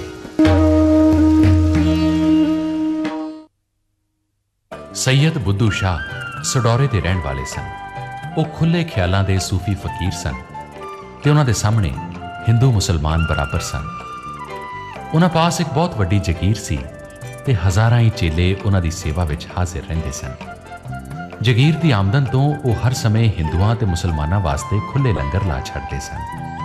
ਉਹ ਗੁਰੂ ਨਾਨਕ ਦੇਵ ਜੀ ਦੇ ਬਹੁਤ ਸ਼ਰਧਾਲੂ ਸਨ ਤੇ ਜਦ ਉਹਨਾਂ ਨੂੰ ਇਹ ਪਤਾ ਲੱਗਾ ਕਿ ਗੁਰੂ ਨਾਨਕ ਸਾਹਿਬ ਦੀ ਗੱਦੀ ਤੇ ਵਿਰਾਜਮਾਨ ਗੁਰੂ ਗੋਬਿੰਦ ਰਾਏ ਜੀ ਪੌਂਟਾ ਸਾਹਿਬ ਵਿਖੇ ਆ ਗਏ ਨੇ ਤੇ ਉਹਨਾਂ ਦੇ ਮਨ ਵਿੱਚ ਇਹ ਪ੍ਰਬਲ ਰੀਝ ਪੈਦਾ ਹੋਈ ਕਿ ਗੁਰੂ ਸਾਹਿਬ ਦੇ ਦਰਸ਼ਨ ਕੀਤੇ ਜਾਣ। ਸੈਯਦ ਜੀ ਆਪਣੇ ਸੈਂਕੜੇ ਚੇਲੇ ਬਾਲਿਆਂ ਨੂੰ ਲੈ ਕੇ ਗੁਰੂ ਜੀ ਦੇ ਦਰਬਾਰ ਪੁੱਜੇ। ਉਸ ਸਮੇਂ ਦਰਬਾਰ ਲੱਗਾ ਹੋਇਆ ਸੀ ਤੇ ਇਲਾਹੀ ਕੀਰਤਨ ਦਾ ਪ੍ਰਵਾਹ ਚੱਲ ਰਿਹਾ ਸੀ। ਸੈਯਦ ਸਾਹਿਬ ਜਦ ਗੁਰੂ ਜੀ ਦੇ ਸਨਮੁਖ ਹੋਏ ਤਾਂ ਉਹਨਾਂ ਦਾ ਗੁਰੂ ਜੀ ਅੱਗੇ ਸਿਰ ਨਿਵਾਉਣ ਦਾ ਹੌਸਲਾ ਨਾ ਪਿਆ। ਜਿਸ ਵਿਅਕਤੀ ਨੂੰ ਰੋਜ਼ ਸੈਂਕੜੇ ਲੋਕ ਸਜਦਾ ਕਰਦੇ ਸਨ, ਭਲਾ ਉਹ ਕਿਸੇ ਹੋਰ ਅੱਗੇ ਕਿਵੇਂ ਸਿਰ ਨਿਵਾ ਸਕਦਾ ਸੀ। ਗੁਰੂ ਜੀ ਨੇ ਜਦ ਉਹਨਾਂ ਨੂੰ ਵੇਖਿਆ ਤੇ ਉਹਨਾਂ ਦੇ ਮਨ ਦੇ ਦਵੰਦ ਨੂੰ ਸਮਝ ਲਿਆ। ਉਹਨਾਂ ਨੇ ਉਸ ਨੂੰ ਆਪਣੇ ਪਾਸ ਬੁਲਾਇਆ ਤੇ ਬੜੇ ਆਦਰ ਨਾਲ ਬੈਠਣ ਵਾਸਤੇ ਕਿਹਾ। ਉਹਨਾਂ ਦਾ ਹਾਲ ਚਾਲ ਪੁੱਛਿਆ ਤੇ ਉਹਨਾਂ ਦੀਆਂ ਅੱਖਾਂ ਨਾਲ ਅੱਖਾਂ ਮਿਲਾ ਕੇ ਮੁਸਕਰਾ ਪਏ। ਪੀਰ ਜੀ ਵੀ ਗੁਰੂ ਜੀ ਨੂੰ ਵੇਖ ਕੇ ਬਹੁਤ ਖੁਸ਼ ਹੋਏ ਤੇ ਉਹਨਾਂ ਗੁਰੂ ਜੀ ਨੂੰ ਕਿਹਾ, ਮੇਰੇ ਮਨ ਵਿੱਚ ਹਰ ਵੇਲੇ ਇਹ ਖਿਆਲ ਘੁੰਮਦਾ ਰਹਿੰਦਾ ਹੈ ਕਿ ਅੱਲਾ ਨਾਲ ਮਿਲਾਪ ਕਿਵੇਂ ਹੋਏ। ਗੁਰੂ ਜੀ ਨੇ ਫਰਮਾਇਆ, ਅੱਲਾ ਤਾਂ ਜ਼ਰਰੇ ਜ਼ਰਰੇ ਵਿੱਚ ਵਸਦਾ ਹੈ, ਹਰ ਮਨੁੱਖ ਦੇ ਅੰਦਰ ਵਸਦਾ ਹੈ, ਪਰ ਅਸੀਂ ਆਪਣੀ ਸੌੜੀ ਜਿਹੀ ਦੁਨੀਆ ਵਿੱਚ ਹੀ ਗਵਾਚ ਜਾਂਦੇ ਹਾਂ। ਅਗਿਆਨਤਾ ਕਾਰਨ ਅਸੀਂ ਮੇਰੀ ਮੇਰੀ ਵਿੱਚ ਫਸ ਜਾਂਦੇ ਹਾਂ ਤੇ ਹਉਮੈ ਦਾ ਸ਼ਿਕਾਰ ਹੋ ਜਾਂਦੇ ਹਾਂ। ਜਦ ਸਾਡੇ ਅੰਦਰ ਅੱਲਾ ਦੇ ਦਰਮਿਆਨ ਉਸਰੀ ਹੋਈ ਹਉਮੈ ਦੀ ਕੰਧ ਟਹਿ ਜਾਂਦੀ ਹੈ ਤਾਂ ਅਸੀਂ ਖੁਦ ਅੱਲਾ ਦਾ ਰੂਪ ਹੋ ਜਾਂਦੇ ਹਾਂ, ਭਾਵ ਅੱਲਾ ਨੂੰ ਅਸੀਂ ਪਾ ਲੈਂਦੇ ਹਾਂ। ਪਰ ਜੇ ਇੱਕ ਪਾਸੇ ਮਾਇਆ ਦੇ ਮੋਹ ਵਿੱਚ ਫਸੇ ਰਹੀਏ ਤੇ ਦੂਜੇ ਪਾਸੇ ਭਾਵੇਂ ਸਰੀਰ ਨੂੰ ਕਸ਼ਟ ਦੇਣ ਵਾਲੀਆਂ ਕਿੰਨੀਆਂ ਵੀ ਘੋਰ ਤਪੱਸਿਆਵਾਂ ਕਰੀਏ, ਪਰ ਫਿਰ ਵੀ ਅਸੀਂ ਅੱਲਾ ਤੋਂ ਦੂਰ ਹੀ ਰਹਿੰਦੇ ਹਾਂ। ਸਾਡਾ ਦਿਲ ਅੱਲਾ ਨੂੰ ਮਿਲਣ ਲਈ ਨਹੀਂ ਕਰਦਾ, ਬਲਕਿ ਉਸ ਪਾਸੋਂ ਦਾਤਾਂ ਮੰਗਣ ਨੂੰ ਜੀ ਕਰਦਾ ਹੈ। ਅਸੀਂ ਧਨ ਦੌਲਤ, ਪੁੱਤਰ, ਰੁਤਬੇ ਤੇ ਚੌਧਰ ਨੂੰ ਮੰਗਦੇ ਹਾਂ, ਪਰ ਜਦ ਸਾਡੇ ਮਨ ਵਿੱਚੋਂ ਸਭ ਖੁਆਇਸ਼ਾਂ ਮੁੱਕ ਜਾਂਦੀਆਂ ਨੇ, ਸਾਡੇ ਵਿੱਚੋਂ ਹਉਮੈ ਅਲੋਪ ਹੋ ਜਾਂਦੀ ਹੈ ਤੇ ਅਸੀਂ ਮੇਰਾ ਮੇਰਾ ਦੀ ਥਾਂ ਤੇ ਤੇਰਾ ਤੇਰਾ ਕਰਦੇ ਹਾਂ ਤੇ ਅੱਲਾ ਨਾਲ ਸਾਡਾ ਮਿਲਾਪ ਹੋ ਜਾਂਦਾ ਹੈ। ਗੁਰੂ ਜੀ ਪਾਸੋਂ ਇਹ ਗੱਲਾਂ ਸੁਣ ਕੇ ਪੀਰ ਜੀ ਦੇ ਅੰਦਰ ਜਿਹੜੀ ਹਉਮੈ ਦੀ ਕੰਧ ਸੀ ਉਹ ਟਹਿ ਗਈ। ਜਿਹੜੇ ਆਪਣੇ ਆਪ ਨੂੰ ਬਹੁਤ ਉੱਚਾ ਸਮਝਦੇ ਸਨ, ਨਿਮਾਣੇ ਹੋ ਗਏ। ਉਹ ਉੱਠ ਕੇ ਗੁਰੂ ਸਾਹਿਬ ਦੇ ਚਰਨਾਂ ਤੇ ਟਹਿ ਪਏ ਤੇ ਕਹਿਣ ਲੱਗੇ, ਜਿਸ ਇਲਾਹੀ ਨੂਰ ਦੀ ਭਾਲ ਵਿੱਚ ਮੈਂ ਕਈ ਉਪਰਾਲੇ ਕੀਤੇ ਸਨ, ਅੱਜ ਮੈਨੂੰ ਦਿਸ ਪਿਆ, ਅੱਜ ਮੇਰੀ ਜ਼ਿੰਦਗੀ ਦੀ ਮੰਜ਼ਿਲ ਮੈਨੂੰ ਮਿਲ ਗਈ ਹੈ।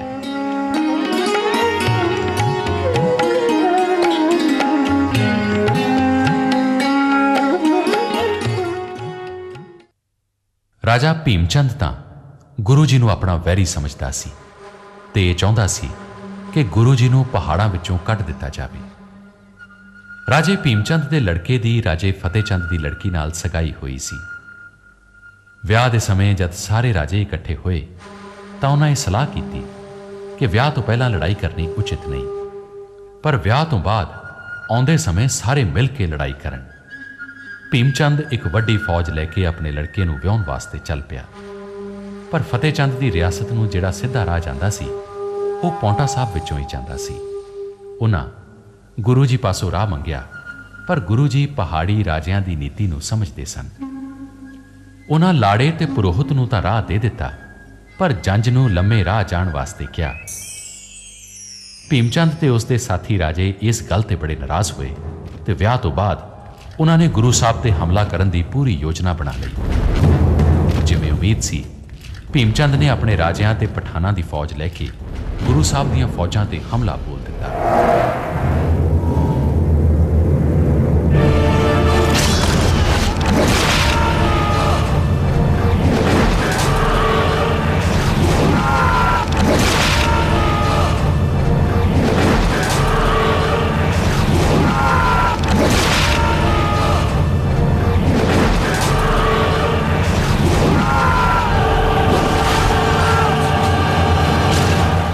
ਬੜੇ ਕਮਸਾਨ ਦੀ ਲੜਾਈ ਹੋਈ ਤੇ ਗੁਰੂ ਸਾਹਿਬ ਦੇ ਸੂਰਮਿਆਂ ਨੇ ਪਹਾੜੀਆਂ ਨੂੰ ਹੈਰਾਨ ਕਰ ਦਿੱਤਾ ਤੇ ਐਸੀ ਮਾਰੋ ਮਾਰ ਕੀਤੀ ਕਿ ਪਠਾਨਾਂ ਤੇ ਪਹਾੜੀਆਂ ਦੇ ਪੈਰ ਨਾ ਟਿਕਣ ਦਿੱਤੇ। ਗੁਰੂ ਸਾਹਿਬ ਨੇ ਅੱਗੇ ਵਧ ਰਹੇ ਰਾਜਿਆਂ ਨੂੰ ਆਪਣੇ ਤੀਰਾਂ ਦਾ ਨਿਸ਼ਾਨਾ ਬਣਾਇਆ। ਰਾਜਾ ਹਰੀ ਚੰਦ ਨੇ ਗੁਰੂ ਜੀ ਤੇ 3 ਵਾਰ ਕੀਤੇ, ਪਰ ਗੁਰੂ ਜੀ ਦਾ ਉਹ ਕੁਝ ਵੀ ਵਿਗਾੜ ਨਾ ਸਕੇ। ਗੁਰੂ ਜੀ ਨੇ ਇੱਕੋ ਤੀਰ ਖਿੱਚ ਕੇ ਮਾਰਿਆ ਤੇ ਰਾਜਾ ਹਰੀ ਚੰਦ ਨੂੰ ਜਮਲੋਕ ਭੇਜ ਦਿੱਤਾ।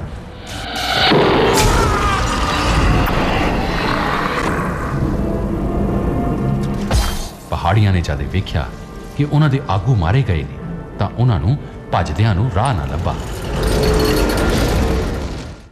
ਭੰਗਾਣੀ ਦਾ ਯੁੱਧ ਜਿੱਤ ਕੇ ਗੁਰੂ ਜੀ ਅਨੰਦਪੁਰ ਸਾਹਿਬ ਆ ਗਏ। ਇੱਥੇ ਆ ਕੇ ਉਹਨਾਂ ਕਈ ਕਿਲੇ ਤਿਆਰ ਕਰਵਾਏ ਤੇ ਆਪਣੇ ਇਤਬਾਰੀ ਸਿੱਖਾਂ ਨੂੰ ਫੌਜੀ ਸਿਖਲਾਈ ਦੇਣੀ ਆਰੰਭ ਕਰ ਦਿੱਤੀ। ਪਹਾੜੀ ਰਾਜੇ ਹੁਣ ਡਰਦੇ ਸਨ ਤੇ ਅਨੰਦਪੁਰ ਸਾਹਿਬ ਤੇ ਹਮਲਾ ਕਰਨ ਦਾ ਕਿਸੇ ਦਾ ਹੌਸਲਾ ਨਹੀਂ ਸੀ।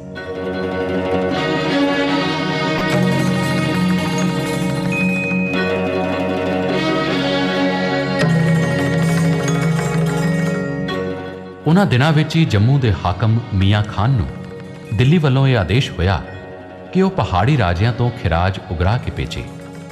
ਪਹਾੜੀ ਰਾਜਿਆਂ ਨੇ ਕਈ ਸਾਲਾਂ ਤੋਂ ਖਿਰਾਜ ਦੇਣਾ ਬੰਦ ਕੀਤਾ ਹੋਇਆ ਸੀ। ਹਾਕਮ ਮੀਆਂ ਖਾਨ ਨੇ ਇਸ ਕੰਮ ਲਈ ਫੌਜਦਾਰ ਆਲਿਫ ਖਾਨ ਦੀ ਡਿਊਟੀ ਲਾਈ। ਆਲਿਫ ਖਾਨ ਇੱਕ ਤਗੜੀ ਫੌਜ ਲੈ ਕੇ ਨਾਦੌਣ ਪਹੁੰਚਿਆ। ਇੱਥੇ ਆ ਕੇ ਉਸ ਭੀਮ ਚੰਦ ਤੇ ਹੋਰ ਰਾਜਿਆਂ ਨੂੰ ਸੁਨੇਹੇ ਭੇਜੇ ਕਿ ਜਾਂ ਉਹ ਖਿਰਾਜ ਅਦਾ ਕਰਨ ਜਾਂ ਲੜਾਈ ਵਾਸਤੇ ਤਿਆਰ ਹੋ ਜਾਣ। ਰਾਜੇ ਪਹਿਲਾਂ ਤਾਂ ਡਰਦੇ ਮਾਰੇ ਖਿਰਾਜ ਦੇਣ ਨੂੰ ਤਿਆਰ ਸਨ, ਪਰ ਫਿਰ ਉਹਨਾਂ ਵਿੱਚੋਂ ਹੀ ਕਿਸੇ ਨੇ ਸਲਾਹ ਦਿੱਤੀ ਕਿ ਇਸ ਬਾਰੇ ਗੁਰੂ ਸਾਹਿਬ ਤੋਂ ਪੁੱਛ ਲਿਆ ਜਾਵੇ। ਗੁਰੂ ਜੀ ਨੇ ਉਹਨਾਂ ਨੂੰ ਇਹ ਰਾਏ ਦਿੱਤੀ ਕਿ ਉਹ ਖਿਰਾਜ ਨਾ ਦੇਣ ਤੇ ਲੜਾਈ ਲਈ ਤਿਆਰ ਹੋ ਜਾਣ। ਇਸ ਸੰਬੰਧੀ ਗੁਰੂ ਜੀ ਨੇ ਉਹਨਾਂ ਦੀ ਹਰ ਤਰ੍ਹਾਂ ਮਦਦ ਕਰਨ ਦਾ ਵਾਅਦਾ ਵੀ ਕੀਤਾ। ਗੁਰੂ ਜੀ ਦੀ ਸਹਾਇਤਾ ਨਾਲ ਸਾਰੇ ਰਾਜੇ ਆਲਿਫ ਖਾਨ ਤੇ ਟੁੱਟ ਕੇ ਪੈ ਗਏ ਤੇ ਬੜਾ ਘਮਸਾਨ ਦਾ ਯੁੱਧ ਹੋਇਆ। ਆਲਿਫ ਖਾਨ ਦੇ ਜਦ ਵੱਡੇ ਵੱਡੇ ਸੂਰਬੀਰ ਮਾਰੇ ਗਏ ਤਾਂ ਉਹ ਜਾਨ ਬਚਾ ਕੇ ਭੱਜ ਗਿਆ।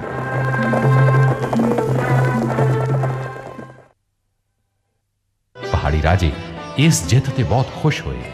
ਇਹ ਜਿੱਤ ਵੀ ਅਸਲ ਵਿੱਚ ਗੁਰੂ ਜੀ ਦੀ ਹੀ ਜਿੱਤ ਸੀ।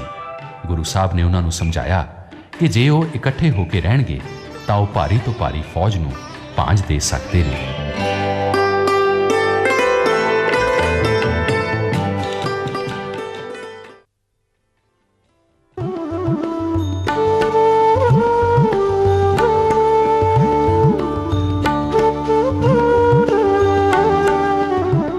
ਗੁਰੂ ਗੋਬਿੰਦ ਸਿੰਘ ਜੀ ਦੇ 4 ਸਾਹਿਬਜ਼ਾਦੇ ਸਨ। ਵੱਡੇ ਸਾਹਿਬਜ਼ਾਦੇ ਦਾ ਨਾਮ ਬਾਬਾ ਅਜੀਤ ਸਿੰਘ ਸੀ। ਆਪ ਮਾਤਾ ਸੁੰਦਰ ਕੌਰ ਜੀ ਦੀ ਕੁੱਖ ਤੋਂ 22 ਵਿਸਾਖ ਸੰਮਤ 1743 ਬਿਕਰਮੀ ਨੂੰ ਪੌਂਟਾ ਸਾਹਿਬ ਵਿਖੇ ਪੈਦਾ ਹੋਏ।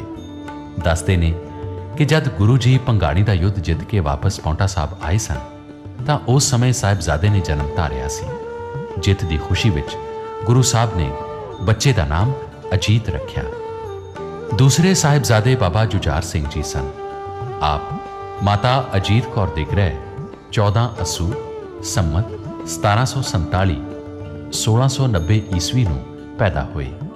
ਆਪ ਵੀ ਆਪਣੇ ਵੱਡੇ ਭਰਾ ਵਾਂਗ ਬੜੇ ਸੂਰਬੀਰ ਤੇ ਹਰ ਪ੍ਰਕਾਰ ਦੀ ਸ਼ਸਤਰ ਵਿੱਦਿਆ ਵਿੱਚ ਨਿਪੁੰਨ ਸਨ। ਆਪ ਨੇ ਵੀ ਅਨੰਦਪੁਰ ਸਾਹਿਬ ਦੀਆਂ ਸਾਰੀਆਂ ਲੜਾਈਆਂ ਵਿੱਚ ਭਾਗ ਲਿਆ ਤੇ ਤੀਰ ਤਲਵਾਰ ਦੇ ਅਨੋਖੇ ਜੌਹਰ ਵਿਖਾਉਂਦੇ ਰਹੇ। ਤੀਸਰੇ ਸਾਹਿਬਜ਼ਾਦੇ ਬਾਬਾ ਜੋਰਾਵਰ ਸਿੰਘ ਮਾਤਾ ਅਜੀਤ ਕੌਰ ਦੀ ਕੁੱਖ ਤੋਂ ਪੈਦਾ ਹੋਏ। ਆਪ ਵੀ ਛੋਟੀ ਉਮਰ ਵਿੱਚ ਹੀ ਜੰਗਾਂ ਯੁੱਧਾਂ ਵਿੱਚ ਪਲਣ ਕਰਕੇ ਕਈ ਪ੍ਰਕਾਰ ਦੇ ਸ਼ਸਤਰ ਚਲਾਉਣੇ ਸਿੱਖ ਗਏ ਸਨ। आप जी की दादी माता गुजरी जी आप नाल बहुत प्यार करती सी ते ਉਹ ਆਪ ਨੂੰ ਸਿੱਖ ਸੂਰਬੀਰਾਂ ਦੀਆਂ ਕਹਾਣੀਆਂ ਸੁਣਾਉਂਦੇ ਰਹਿੰਦੇ ਸਨ। ਗੁਰੂ ਗੋਬਿੰਦ ਸਿੰਘ ਜੀ ਦੇ ਸਭ ਤੋਂ ਛੋਟੇ ਪੁੱਤਰ ਸਾਹਿਬਜ਼ਾਦਾ ਫਤਿਹ ਸਿੰਘ ਜੀ ਮਾਤਾ ਅਜੀਤ ਕੌਰ ਦੇ ਘਰ ਫੱਗਣ ਸਦੀ 7 ਸੰਮਤ 1755 ਬਿਕਰਮੀ ਨੂੰ ਪ੍ਰਗਟ ਹੋਏ।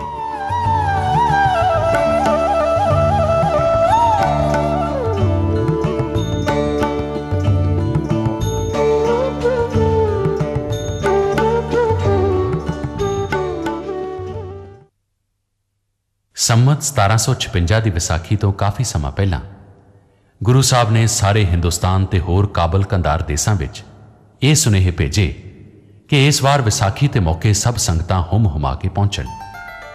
ਗੁਰੂ ਸਾਹਿਬ ਦੇ ਹੁਕਮਨਾਮੇ ਮਿਲਣ ਤੇ ਸਭ ਸਿੱਖਾਂ ਵਿੱਚ ਜੋਸ਼ ਭਰ ਗਿਆ ਤੇ ਉਹ ਆਪਣੇ ਸਾਰੇ ਕੰਮਕਾਰ ਵਿੱਚ ਹੀ ਛੱਡ ਕੇ ਅਨੰਦਪੁਰ ਸਾਹਿਬ ਪਹੁੰਚਣ ਲੱਗੇ। ਵਿਸਾਖੀ ਵਾਲੇ ਦਿਨ ਇੱਕ ਬਹੁਤ ਵੱਡਾ ਸੁੰਦਰ ਤੰਬੂ ਲਾਇਆ ਗਿਆ।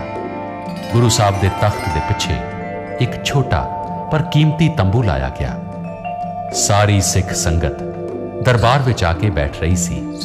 ਆਸਾ ਜੀ ਦੀ ਵਾਰ ਦਾ ਇਲਾਹੀ ਕੀਰਤਨ ਹੋ ਰਿਹਾ ਸੀ।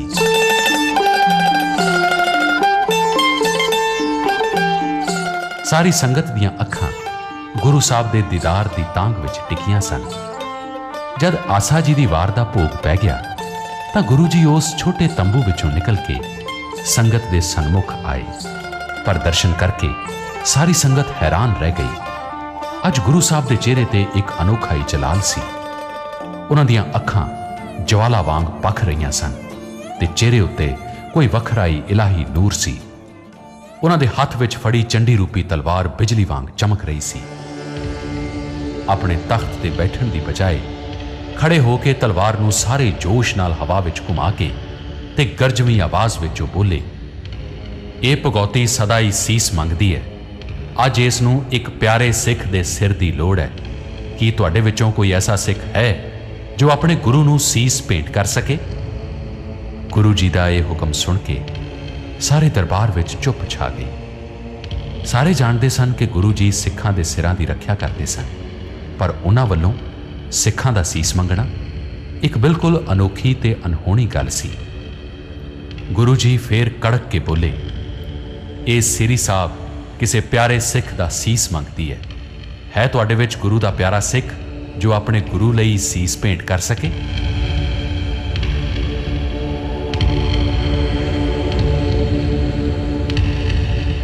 ਸਾਰੇ ਸੰਨਾਟਾ ਛਾਇਆ ਹੋਇਆ ਸੀ ਤੇ ਲੋਕ ਇੰਜ ਸਾਹ ਘੁੱਟ ਕੇ ਬੈਠੇ ਸਨ ਜਿਵੇਂ ਕੋਈ ਸ਼ੇਰ ਨੂੰ ਵੇਖ ਕੇ ਸਾਹਹੀਣ ਹੋ ਜਾਂਦਾ ਹੈ। ਸਾਰੇ ਇੱਕ ਦੂਜੇ ਵੱਲ ਵੀ ਵੇਖ ਨਹੀਂ ਸੀ ਰਹੇ ਤਾਂ ਕਿ ਗੁਰੂ ਜੀ ਉਹਨਾਂ ਦੇ ਚਿਹਰਿਆਂ ਤੇ ਕੁਝ ਪਾੜੀ ਨਾ ਲੈਣ। ਗੁਰੂ ਜੀ ਤੀਸਰੀ ਵਾਰ ਕਹਿਣ ਹੀ ਵਾਲੇ ਸਨ ਕਿ ਇੱਕ ਸਿੱਖ ਉੱਠ ਕੇ ਖੜਾ ਹੋਇਆ ਤੇ ਬੇਨਤੀ ਕੀਤੀ, ਹੇ ਸੱਚੇ ਪਾਤਸ਼ਾਹ, ਮੇਰਾ ਇਹ ਸਿਰ ਆਪ ਜੀ ਦਾ ਹੀ ਹੈ। ਮੈਨੂੰ ਮੁਆਫ ਕਰਨਾ, ਮੈਂ ਆਪ ਜੀ ਦੇ ਹੁਕਮ ਦੀ ਤੁਰੰਤ ਪਾਲਣਾ ਨਹੀਂ ਕਰ ਸਕਿਆ। ਮੈਨੂੰ ਬੇਅੰਤ ਖੁਸ਼ੀ ਹੋਏਗੀ ਜੇ ਮੇਰਾ ਇਹ ਸਿਰ ਆਪ ਜੀ ਦੀ ਤਲਵਾਰ ਦੀ ਧਾਰ ਦਾ ਆਨੰਦ ਪ੍ਰਾਪਤ ਕਰ ਸਕੇਗਾ। ਇਹ ਸਿੱਖ ਲਾਹੌਰ ਨਿਵਾਸੀ ਭਾਈ ਦਇਆ ਰਾਮ ਸੀ। ਗੁਰੂ ਸਾਹਿਬ ਨੇ ਬੜੇ ਰੋਹ ਵਿੱਚ ਆ ਕੇ ਭਾਈ ਦਇਆ ਰਾਮ ਨੂੰ ਬਾਂਹ ਤੋਂ ਫੜਿਆ ਤੇ ਉਸ ਤੰਬੂ ਵਿੱਚ ਲੈ ਗਏ ਜਿਹੜਾ ਕਿ ਉਹਨਾਂ ਦੇ ਤਖਤ ਦੇ ਪਿੱਛੇ ਲੱਗਾ ਹੋਇਆ ਸੀ।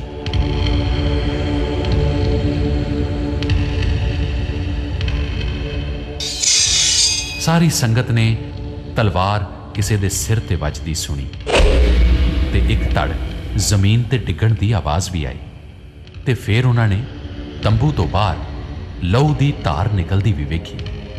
ਸਾਰੇ ਲੋਕ ਭੈਭੀਤ ਹੋਏ ਬੈਠੇ ਸਨ ਕਿ ਗੁਰੂ ਸਾਹਿਬ ਲਹੂ ਨਾਲ ਰੰਗੀ ਤਲਵਾਰ ਨੂੰ ਲੈ ਕੇ ਤੰਬੂ ਤੋਂ ਬਾਹਰ ਆਏ ਤੇ ਤਲਵਾਰ ਘੁਮਾਉਂਦੇ ਹੋਏ ਫਿਰ ਗਰਜ ਕੇ ਬੋਲੇ, ਇਸ ਤਲਵਾਰ ਨੂੰ ਇੱਕ ਹੋਰ ਸੀਸ ਦੀ ਲੋੜ ਹੈ। ਆਓ ਕੋਈ ਗੁਰੂ ਦਾ ਸਿੱਖ ਇਸ ਤਲਵਾਰ ਦੀ ਪਿਆਸ ਮਿਟਾਓ।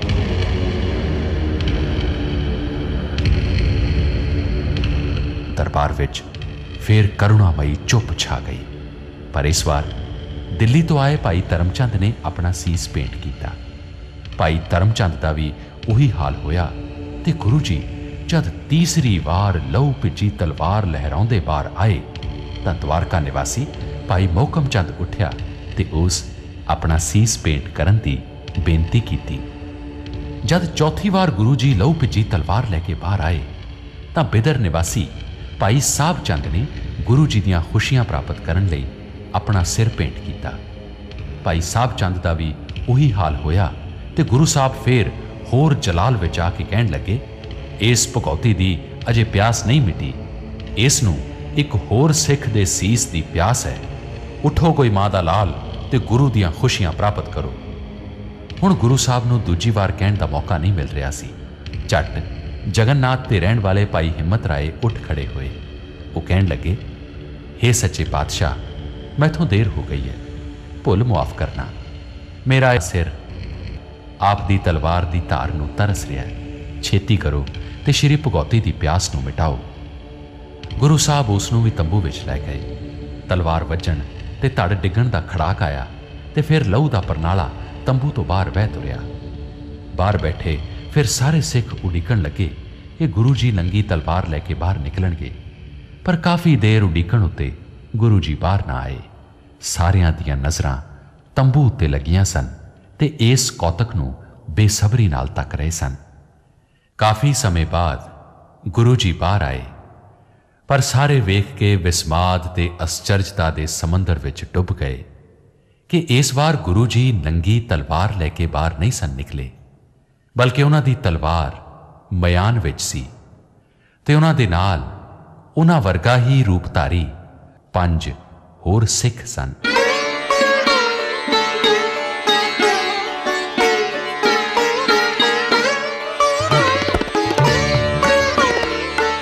उन्हां 5 दे चेहरे उत्ते गुरु साहब वांग जलौ झलक रहा सी ते उन्हां 5 दी निराली सुंदरता ते ठाठ वेख के सारी संगत वाहिगुरु वाहिगुरु कह उठी सी।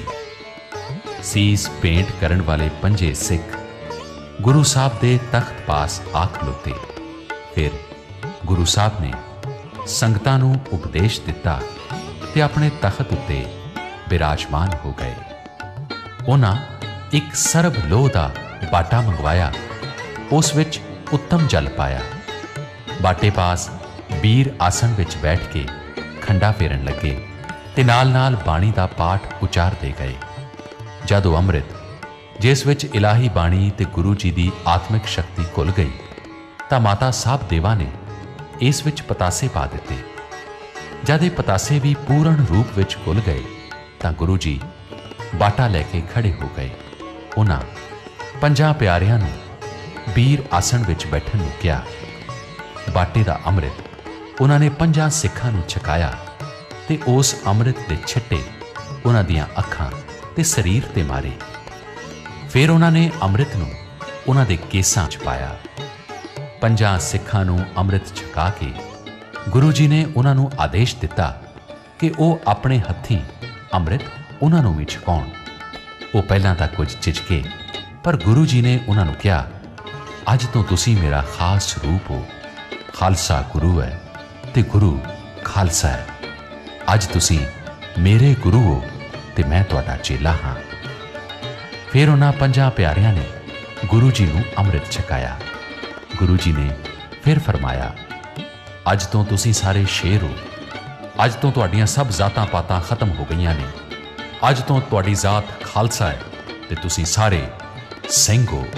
इसलिए तुहाडे नावां नाल दास चंद आदि नहीं लगेगा, बल्कि हर एक दे नाम नाल ਸਿੰਘ लगेगा।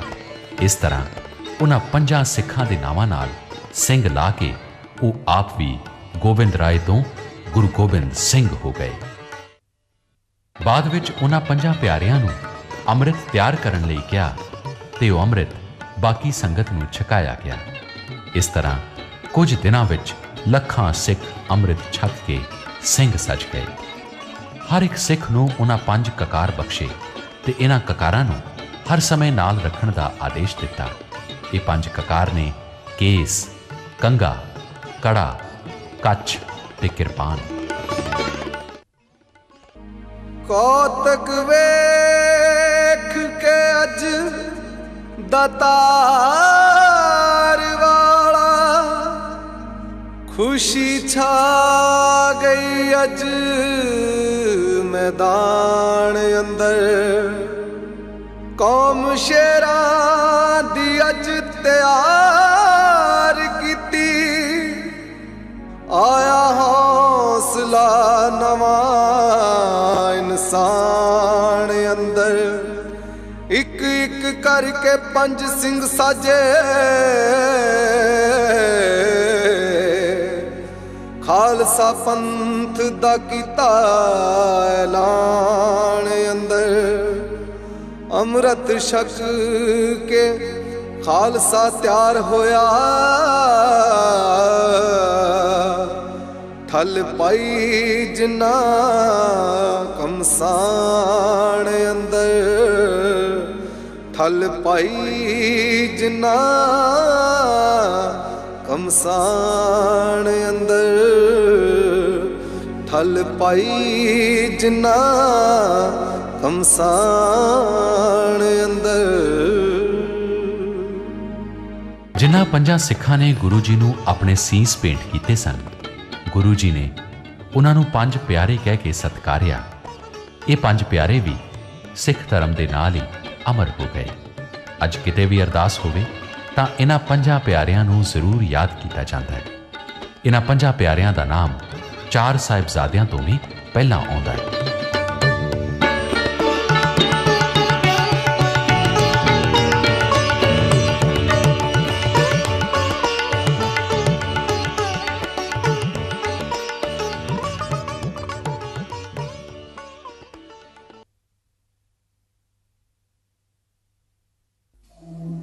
जद शाही फौजां नूं खुली लड़ाई विच बार-बार हार दा मूँह वेखना पिया तां उन्हां सोचिया कि किसी तरह आनंदपुर दे किले नूं घेर लिया जावे ते किले दा राशन पानी बंद करके सिख फौजां नूं हथियार सुट्टण लई मजबूर किया जावे।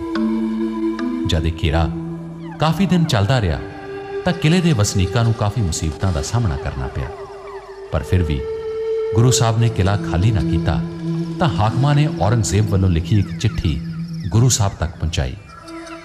इस चिट्ठी विच गुरु साहब की बहुत उस्तत की गई सी ते औरंगजेब वल्लों कुरान ते मुहम्मद दीयां कसमां चुकियां हुईयां सन कि किला खाली कर देवो तां आप नूं कुछ नहीं किया जाएगा। तां सिक्खां दा माड़ा हाल वेख के ते झूठियां कसमां उत्ते भरोसा करके गुरु जी ने किला खाली कर दिता। 1 दिसंबर दा महीना, दूजा मीह नेरी ते ठक्का वगड़ करके कहरां दी ठंड सी। पर जद गुरु साहब जी बाहर आए तां मुगल फौजां कुरान ते मुहम्मद दीयां कसमां भुल गईयां ते उन्हां गुरु साहब दा पिछा कीता। इसे तूफान विच माता गुजरी जी ते छोटे साहिबजादे विछड़ गए।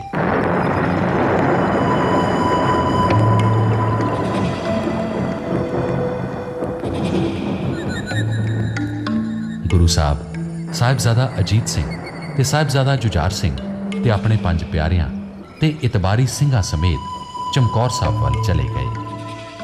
चमकौर साहब पहुंच के आपने एक कच्ची गढ़ी विच टिकाणा कीता ताकि इथों वैरी दा मुकाबला किया जा सके।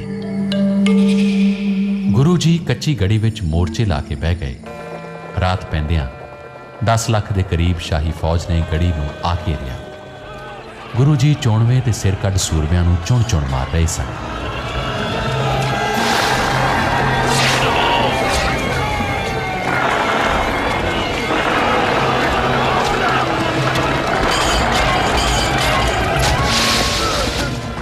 अंत विच शाही फौज ने गढ़ी का दरवाज़ा तोड़न का फैसला किया, पर गुरु जी 5 सिखां दे एक जथे नूं मुकाबला करन लई भेजदे जिहड़े सैकड़े वैरियां नूं लताड़दे शहीद हो जांदे। इसे तरह बाबा अजीत सिंह ते बाबा जुझार सिंह गुरु जी पासों आग्या प्राप्त करके वैरियां दे आऊ लाउंदे लाउंदे शहीदियां पा गए। फिर जद 5 प्यारे ही रह गए तां उन्हां ने गुरमता करके गुरु जी नूं मजबूर किया कि वह किला छड्ड के चले जाण ते खालसे की अगवाई करन। 5 प्यारियां की आग्या के मुताबिक गुरु जी भाई दया सिंह, भाई धर्म सिंह, भाई मान सिंह इन्हां समेत किले तो बाहर आ गए।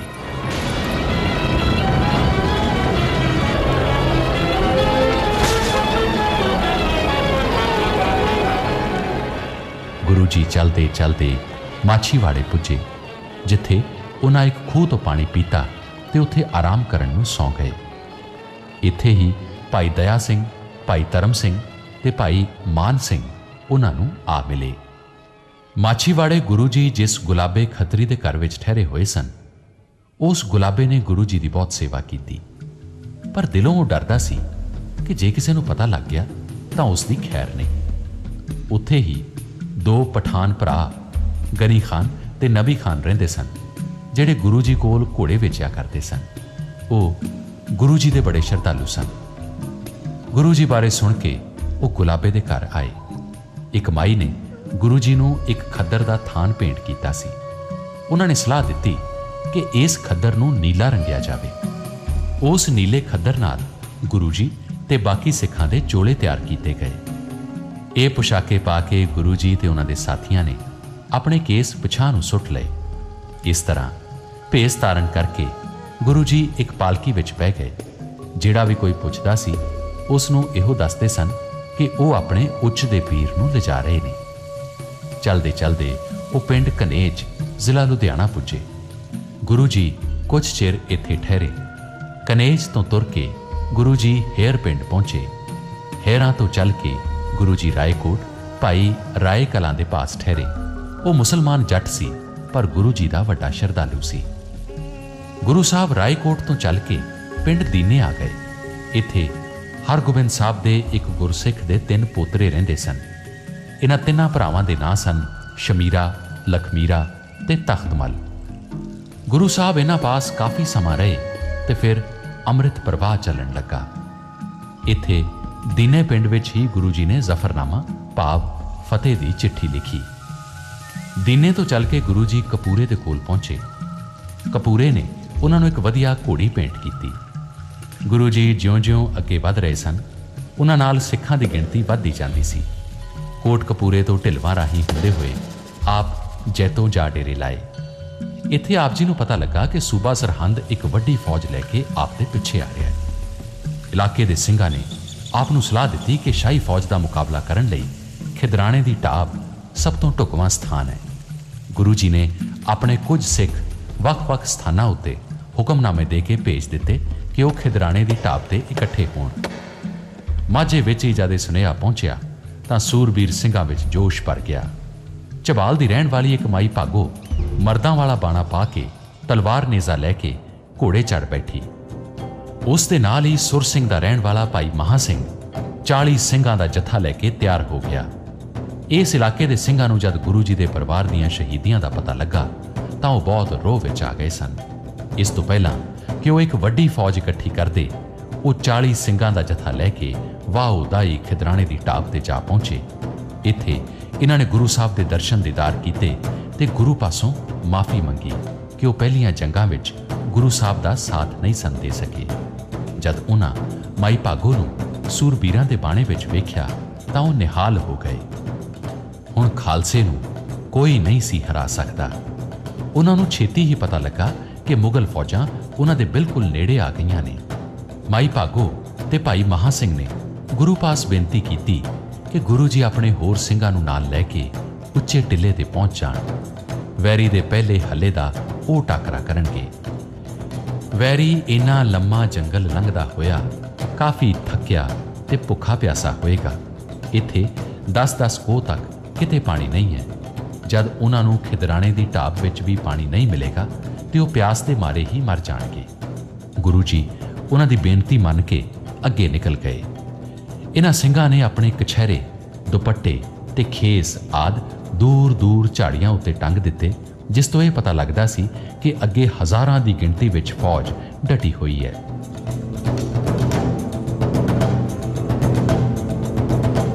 ਕੋਟ ਕਪੂਰੇ ਵਾਲਾ ਕਪੂਰਾ ਫੌਜ ਦੀ ਅਗਵਾਈ ਕਰਦਾ ਉੱਥੇ ਪਹੁੰਚ ਗਿਆ, ਕਿਉਂਕਿ ਉਹ ਜਾਣਦਾ ਸੀ ਕਿ ਗੁਰੂ ਸਾਹਿਬ ਖਿਦਰਾਣੇ ਦੀ ਢਾਬ ਤੇ ਗਏ ਨੇ। 40 ਸਿੰਘ ਸ਼ੇਰ ਵਾਂਗ ਗੱਜਦੇ ਸ਼ਾਹੀ ਫੌਜ ਉੱਤੇ ਜਾ ਚੜੇ। ਕੁਝ ਪਲਾਂ ਵਿੱਚ ਹੀ ਉਹਨਾਂ ਆਹੂ ਲਾ ਕੇ ਸੁੱਟ ਦਿੱਤੇ। ਮਾਈ ਭਾਗੋ ਸਭ ਤੋਂ ਅੱਗੇ ਵੱਧ ਕੇ ਲੜੀ ਤੇ ਮੁਗਲ ਦੈਂਤਾਂ ਨੂੰ ਇੰਜ ਮਲੀਆ ਮੇਟ ਕਰ ਰਹੀ ਸੀ ਜਿਵੇਂ ਕਿ ਦੇਵੀ ਚੰਡੀ ਮਾਈ ਭਾਗੋ ਦਾ ਰੂਪ ਧਾਰ ਕੇ ਆ ਗਈ ਹੋਵੇ।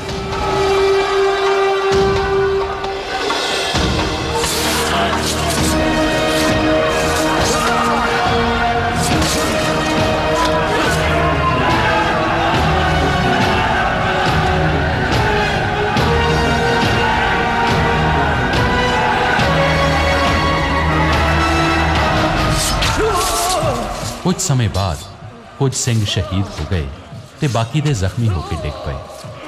ਜਦ ਵਜ਼ੀਰ ਖਾਨ ਤੇ ਉਹਨਾਂ ਦੀ ਫੌਜ ਨੇ ਵੇਖਿਆ ਕਿ ਉਹਨਾਂ ਦਾ ਮੁਕਾਬਲਾ ਕਰਨ ਵਾਲਾ ਕੋਈ ਨਹੀਂ ਹੈ ਤਾਂ ਉਹ ਤ੍ਰੇ ਨਾਲ ਵਿਆਕੁਲ ਢਾਬ ਵੱਲ ਵਧੇ, ਪਰ ਢਾਬ ਨੂੰ ਪਾਣੀ ਤੋਂ ਸੱਖਣੀ ਵੇਖ ਉਹ ਬਹੁਤ ਨਿਰਾਸ਼ ਹੋਏ। ਜਦ ਕਪੂਰੇ ਨੇ ਉਹਨਾਂ ਨੂੰ ਦੱਸਿਆ ਕਿ 15 ਕੋਹ ਅੱਗੇ ਤੇ 10 ਕੋਹ ਪਿੱਛੇ ਕਿਤੇ ਵੀ ਪਾਣੀ ਨਹੀਂ ਹੈ ਤਾਂ ਉਹ ਫੌਜ ਸਮੇਤ ਪਿੱਛੇ ਪਰਤ ਗਿਆ। ਜਦ ਲੜਾਈ ਖਤਮ ਹੋ ਗਈ ਤਾਂ ਗੁਰੂ ਜੀ ਲੜਾਈ ਵਾਲੇ ਸਥਾਨ ਤੇ ਆਏ ਤੇ ਸ਼ਹੀਦ ਹੋਏ ਸਿੰਘਾਂ ਦਾ ਮੂੰਹ ਪੂੰਝਦੇ, ਪਿਆਰ ਕਰਦੇ ਤੇ ਵਰ ਦੀ ਬਖਸ਼ਿਸ਼ ਕਰਦੇ।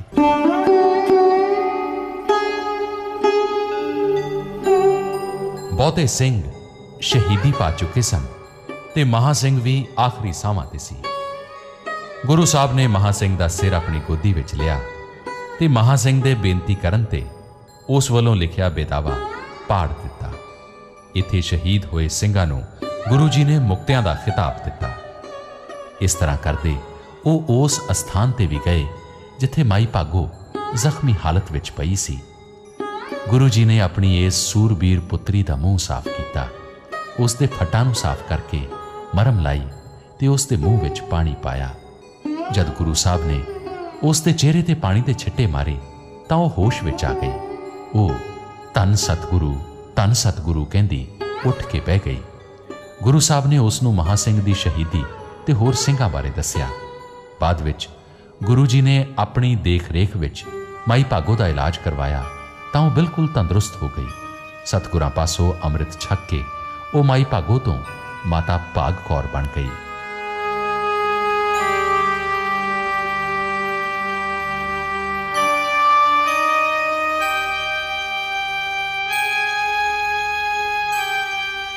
ਖਿਦਰਾਣੇ ਦੇ ਸ਼ਹੀਦਾਂ ਨੂੰ ਗੁਰੂ ਜੀ ਨੇ ਮੁਕਤਿਆਂ ਦਾ ਵਰ ਦਿੱਤਾ, ਭਾਵ ਕਿ ਉਹ ਜਨਮ ਮਰਨ ਤੋਂ ਮੁਕਤ ਹੋ ਗਏ ਸਨ। ਉਹਨਾਂ ਦੇ ਇਸ ਵਰ ਸਦਕਾ ਹੀ ਖਿਦਰਾਣੇ ਦੀ ਢਾਬ ਦਾ ਨਾਮ ਮੁਕਤਸਰ ਪੈ ਗਿਆ ਤੇ ਅੱਜ ਕੱਲ੍ਹ ਇੱਥੇ ਇਤਿਹਾਸਿਕ ਸ਼ਹਿਰ ਮੁਕਤਸਰ ਵਸਿਆ ਹੋਇਆ ਹੈ। ਮੁਕਤਸਰ ਦੇ ਇਸ਼ਨਾਨ ਨੂੰ ਗੰਗਾ ਦੇ ਇਸ਼ਨਾਨ ਨਾਲੋਂ ਵੀ ਜ਼ਿਆਦਾ ਮਹੱਤਤਾ ਦਿੱਤੀ ਜਾਂਦੀ ਹੈ। ਜਿਹੜਾ ਮਾਘੀ ਦੀ ਸੰਗਰਾਂਦ ਨੂੰ ਇਸ ਸਰੋਵਰ ਵਿੱਚ ਇਸ਼ਨਾਨ ਕਰਦਾ ਹੈ ਉਹ ਇਸ ਦੁਨੀਆ ਦੇ ਭਵ ਸਾਗਰ ਨੂੰ ਪਾਰ ਕਰ ਜਾਂਦਾ ਹੈ।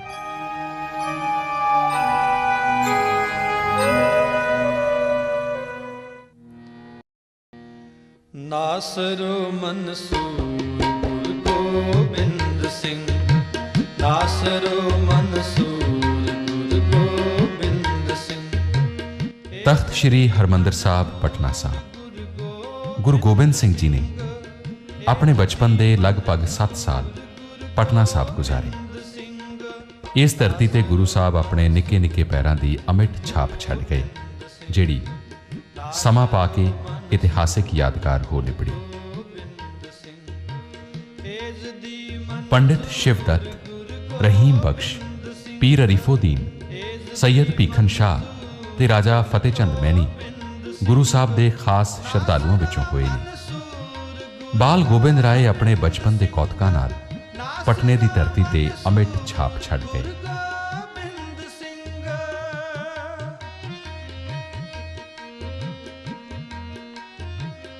ਇਸ ਸਥਾਨ ਤੇ ਗੁਰੂ ਜੀ ਦੇ ਬਚਪਨ ਦੇ 4 ਤੀਰ, ਇੱਕ ਤਲਵਾਰ,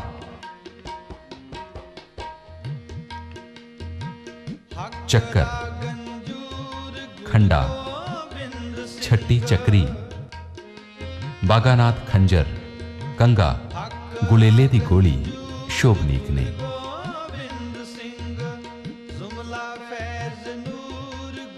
ਗੁਰਦੁਆਰਾ ਬਾਲ ਲੀਲਾ ਸਾਹਿਬ। ਗੁਰਦੁਆਰਾ ਬਾਲ ਲੀਲਾ ਸਾਹਿਬ ਨੂੰ ਮੈਣੀ ਸੰਗਤ ਵੀ ਆਖਿਆ ਜਾਂਦਾ ਹੈ। ਇਹ ਵੀ ਗੁਰੂ ਜੀ ਦੇ ਬਚਪਨ ਦੇ ਕੌਤਕਾਂ ਨਾਲ ਸੰਬੰਧਿਤ ਹੈ।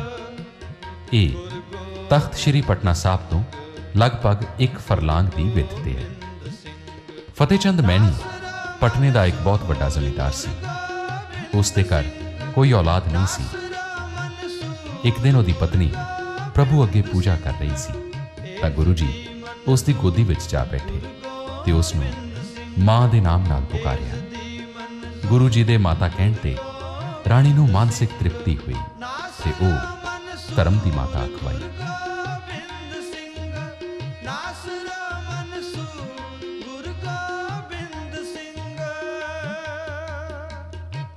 ਗੁਰਦੁਆਰਾ ਸ਼੍ਰੀ ਗੋਬਿੰਦ ਘਾਟ। ਇਹ ਗੁਰਦੁਆਰਾ ਗੋਬਿੰਦ ਘਾਟ ਹੈ। ਇੱਥੇ ਬਚਪਨ ਵਿੱਚ ਗੁਰੂ ਜੀ ਆਪਣੇ ਸਾਥੀਆਂ ਦੀਆਂ ਦੋ ਪਾਰਟੀਆਂ ਬਣਾ ਕੇ ਝੂਠ-ਮੂਠ ਦੀ ਲੜਾਈ ਕਰਦੇ ਤੇ ਫਿਰ ਜਿੱਤੀ ਹੋਈ ਪਾਰਟੀ ਨੂੰ ਇਨਾਮ ਦਿੰਦੇ। ਇੱਥੇ ਗੋਬਿੰਦ ਘਾਟ ਵਿਖੇ ਆਪ ਜੀ ਨੇ ਪੰਡਿਤ ਸ਼ਿਵਦੱਤ ਨੂੰ ਰਾਮ ਦੇ ਰੂਪ ਵਿੱਚ ਦਰਸ਼ਨ ਦਿੱਤੇ ਸਨ। ਇੱਥੇ ਹੀ ਗੁਰੂ ਜੀ ਨੇ ਆਪਣੇ ਦੋਵੇਂ ਕੰਗਨ ਦਰਿਆ ਵਿੱਚ ਸੁੱਟੇ ਸਨ।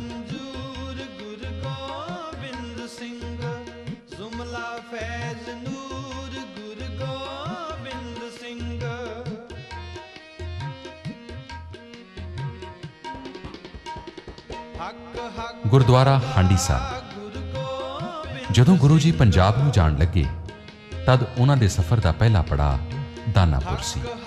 ਇੱਥੇ ਇੱਕ ਬਿਰਧ ਮਾਈ ਜਿਸ ਦਾ ਨਾਮ ਜਮਨਾ ਦੇਵੀ ਸੀ, ਆਪਣੇ ਛੋਟੇ ਜਿਹੇ ਘਰ ਨੂੰ ਪਵਿੱਤਰ ਕਰਨ ਹਿੱਤ ਗੁਰੂ ਜੀ ਦੀ ਆਉਣ ਦੀ ਖਬਰ ਤੇ ਖਿਚੜੀ ਬਣਾ ਕੇ ਉਹਨਾਂ ਨੂੰ ਯਾਦ ਕਰ ਰਹੀ ਸੀ। ਗੁਰੂ ਜੀ ਨੇ ਸੰਗਤ ਸਮੇਤ ਉਸ ਮਾਤਾ ਦੀ ਖਿਚੜੀ ਖਾਧੀ। ਸੰਗਤ ਜ਼ਿਆਦਾ ਹੋਣ ਕਰਕੇ ਮਾਤਾ ਜੀ ਘਬਰਾ ਗਏ। ਮਾਤਾ ਜੀ ਨੇ ਅਰਦਾਸ ਕੀਤੀ ਤੇ ਗੁਰੂ ਜੀ ਨੇ ਉਸ ਹਾਂਡੀ ਨੂੰ ਅੰਮ੍ਰਿਤਾ ਬਖਸ਼ੀ ਤੇ ਉਸ ਹਾਂਡੀ ਚੋਂ ਖਿਚੜੀ ਮੁੱਕੀ ਹੀ ਨਹੀਂ। ਗੁਰਦੁਆਰਾ ਪੌਂਟਾ ਸਾਹਿਬ। ਇੱਥੇ ਗੁਰੂ ਜੀ ਆਪਣੇ 52 ਕਵੀਆਂ ਦਾ ਕਲਾਮ ਸੁਣਿਆ ਕਰਦੇ ਸਨ ਤੇ ਆਪਣਾ ਕਲਾਮ ਸੁਣਾਇਆ ਕਰਦੇ ਸਨ। ਇੱਥੇ ਹੀ ਗੁਰੂ ਜੀ ਨੇ ਸੰਸਕ੍ਰਿਤ ਗ੍ਰੰਥਾਂ ਦਾ ਅਨੁਵਾਦ ਕਰਵਾਇਆ। ਤਖਤ ਸ਼੍ਰੀ ਕੇਸਗੜ੍ਹ ਸਾਹਿਬ ਅਨੰਦਪੁਰ ਸਾਹਿਬ। ਸਾਲ 1699 ਵਿੱਚ ਤਖਤ ਸ਼੍ਰੀ ਕੇਸਗੜ੍ਹ ਸਾਹਿਬ ਉੱਤੇ ਗੁਰੂ ਜੀ ਨੇ ਖਾਲਸਾ ਪੰਥ ਦੀ ਸਾਜਨਾ ਕੀਤੀ ਸੀ।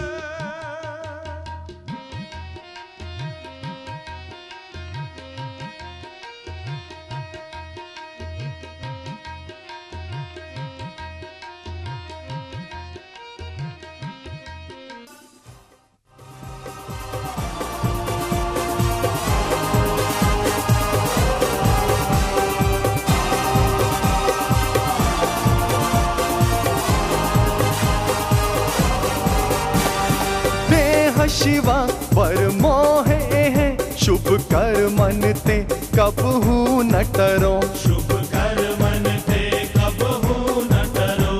न डरो अरस्यों जब जाए लरो।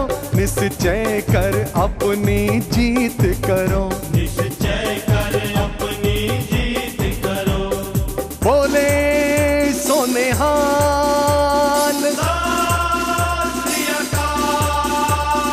बोले सोनेहाल।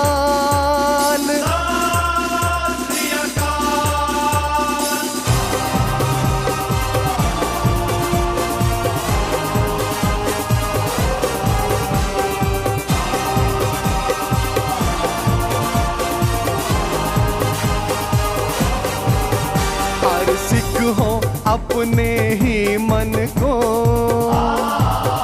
हर सिख हो अपने ही मन को। एह लालच हो गुण तो उचरो। एह लालच हो गुण तो उचरो। जब आव की औद निधान बने अत हिरण में तब जूझ मरो। जूझ मरो। बोले सोनेहाल।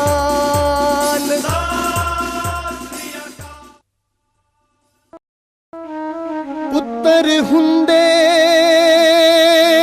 मिठड़े मेवे। ਭਾਈ ਚਤਰ ਸਿੰਘ ਜੀਵਨ ਸਿੰਘ ਦੇ ਸਹਿਯੋਗ ਨਾਲ ਸੀਜੇ ਮਲਟੀਮੀਡੀਆ ਪੇਸ਼ ਕਰਦੇ ਨੇ ਸ਼੍ਰੀ ਗੁਰੂ ਗੋਬਿੰਦ ਸਿੰਘ ਜੀ ਦੇ 4 ਸਾਹਿਬਜ਼ਾਦਿਆਂ ਦੇ 300 ਸਾਲਾ ਸ਼ਹੀਦੀ ਦਿਵਸ ਦੇ ਸੰਦਰਭ ਵਿੱਚ ਧਾਰਮਿਕ ਫਿਲਮ ਲਾਲਾਂ ਦੀ ਕੁਰਬਾਨੀ। ਲਾਲਾਂ ਦੀ ਕੁਰਬਾਨੀ। VCDs ਤੇ DVDs ਸੀਜੇ ਮਲਟੀਮੀਡੀਆ ਤੇ। ਮਾਰਕੀਟਿੰਗ ਬਾय ਭਾਈ ਚਤਰ ਸਿੰਘ ਜੀਵਨ ਸਿੰਘ ਅੰਮ੍ਰਿਤਸਰ।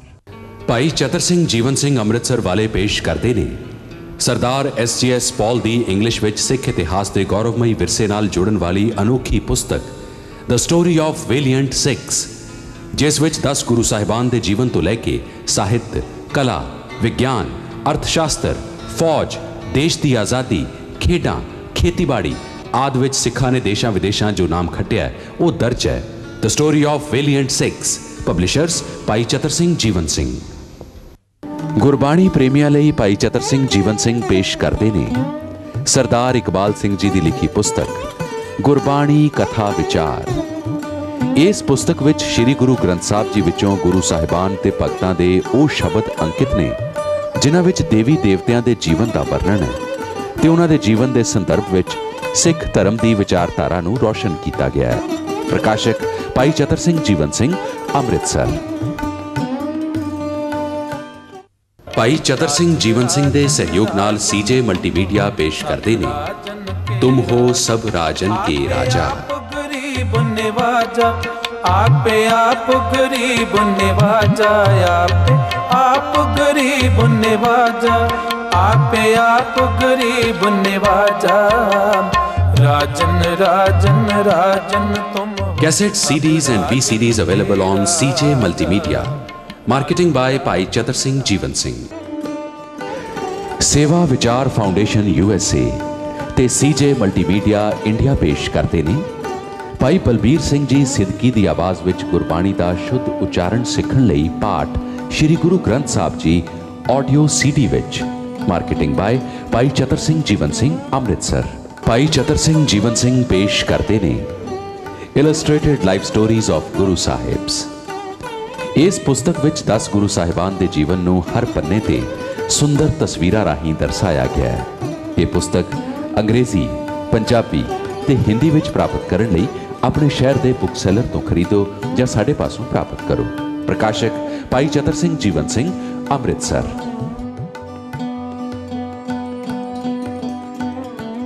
ਭਾਈ ਚਤਰ ਸਿੰਘ ਜੀਵਨ ਸਿੰਘ ਦੇ ਸਹਿਯੋਗ ਨਾਲ ਸੀਜੇ ਮਲਟੀਮੀਡੀਆ ਪੇਸ਼ ਕਰਦੇ ਨੇ ਤੇਰਾ ਨਾਮ।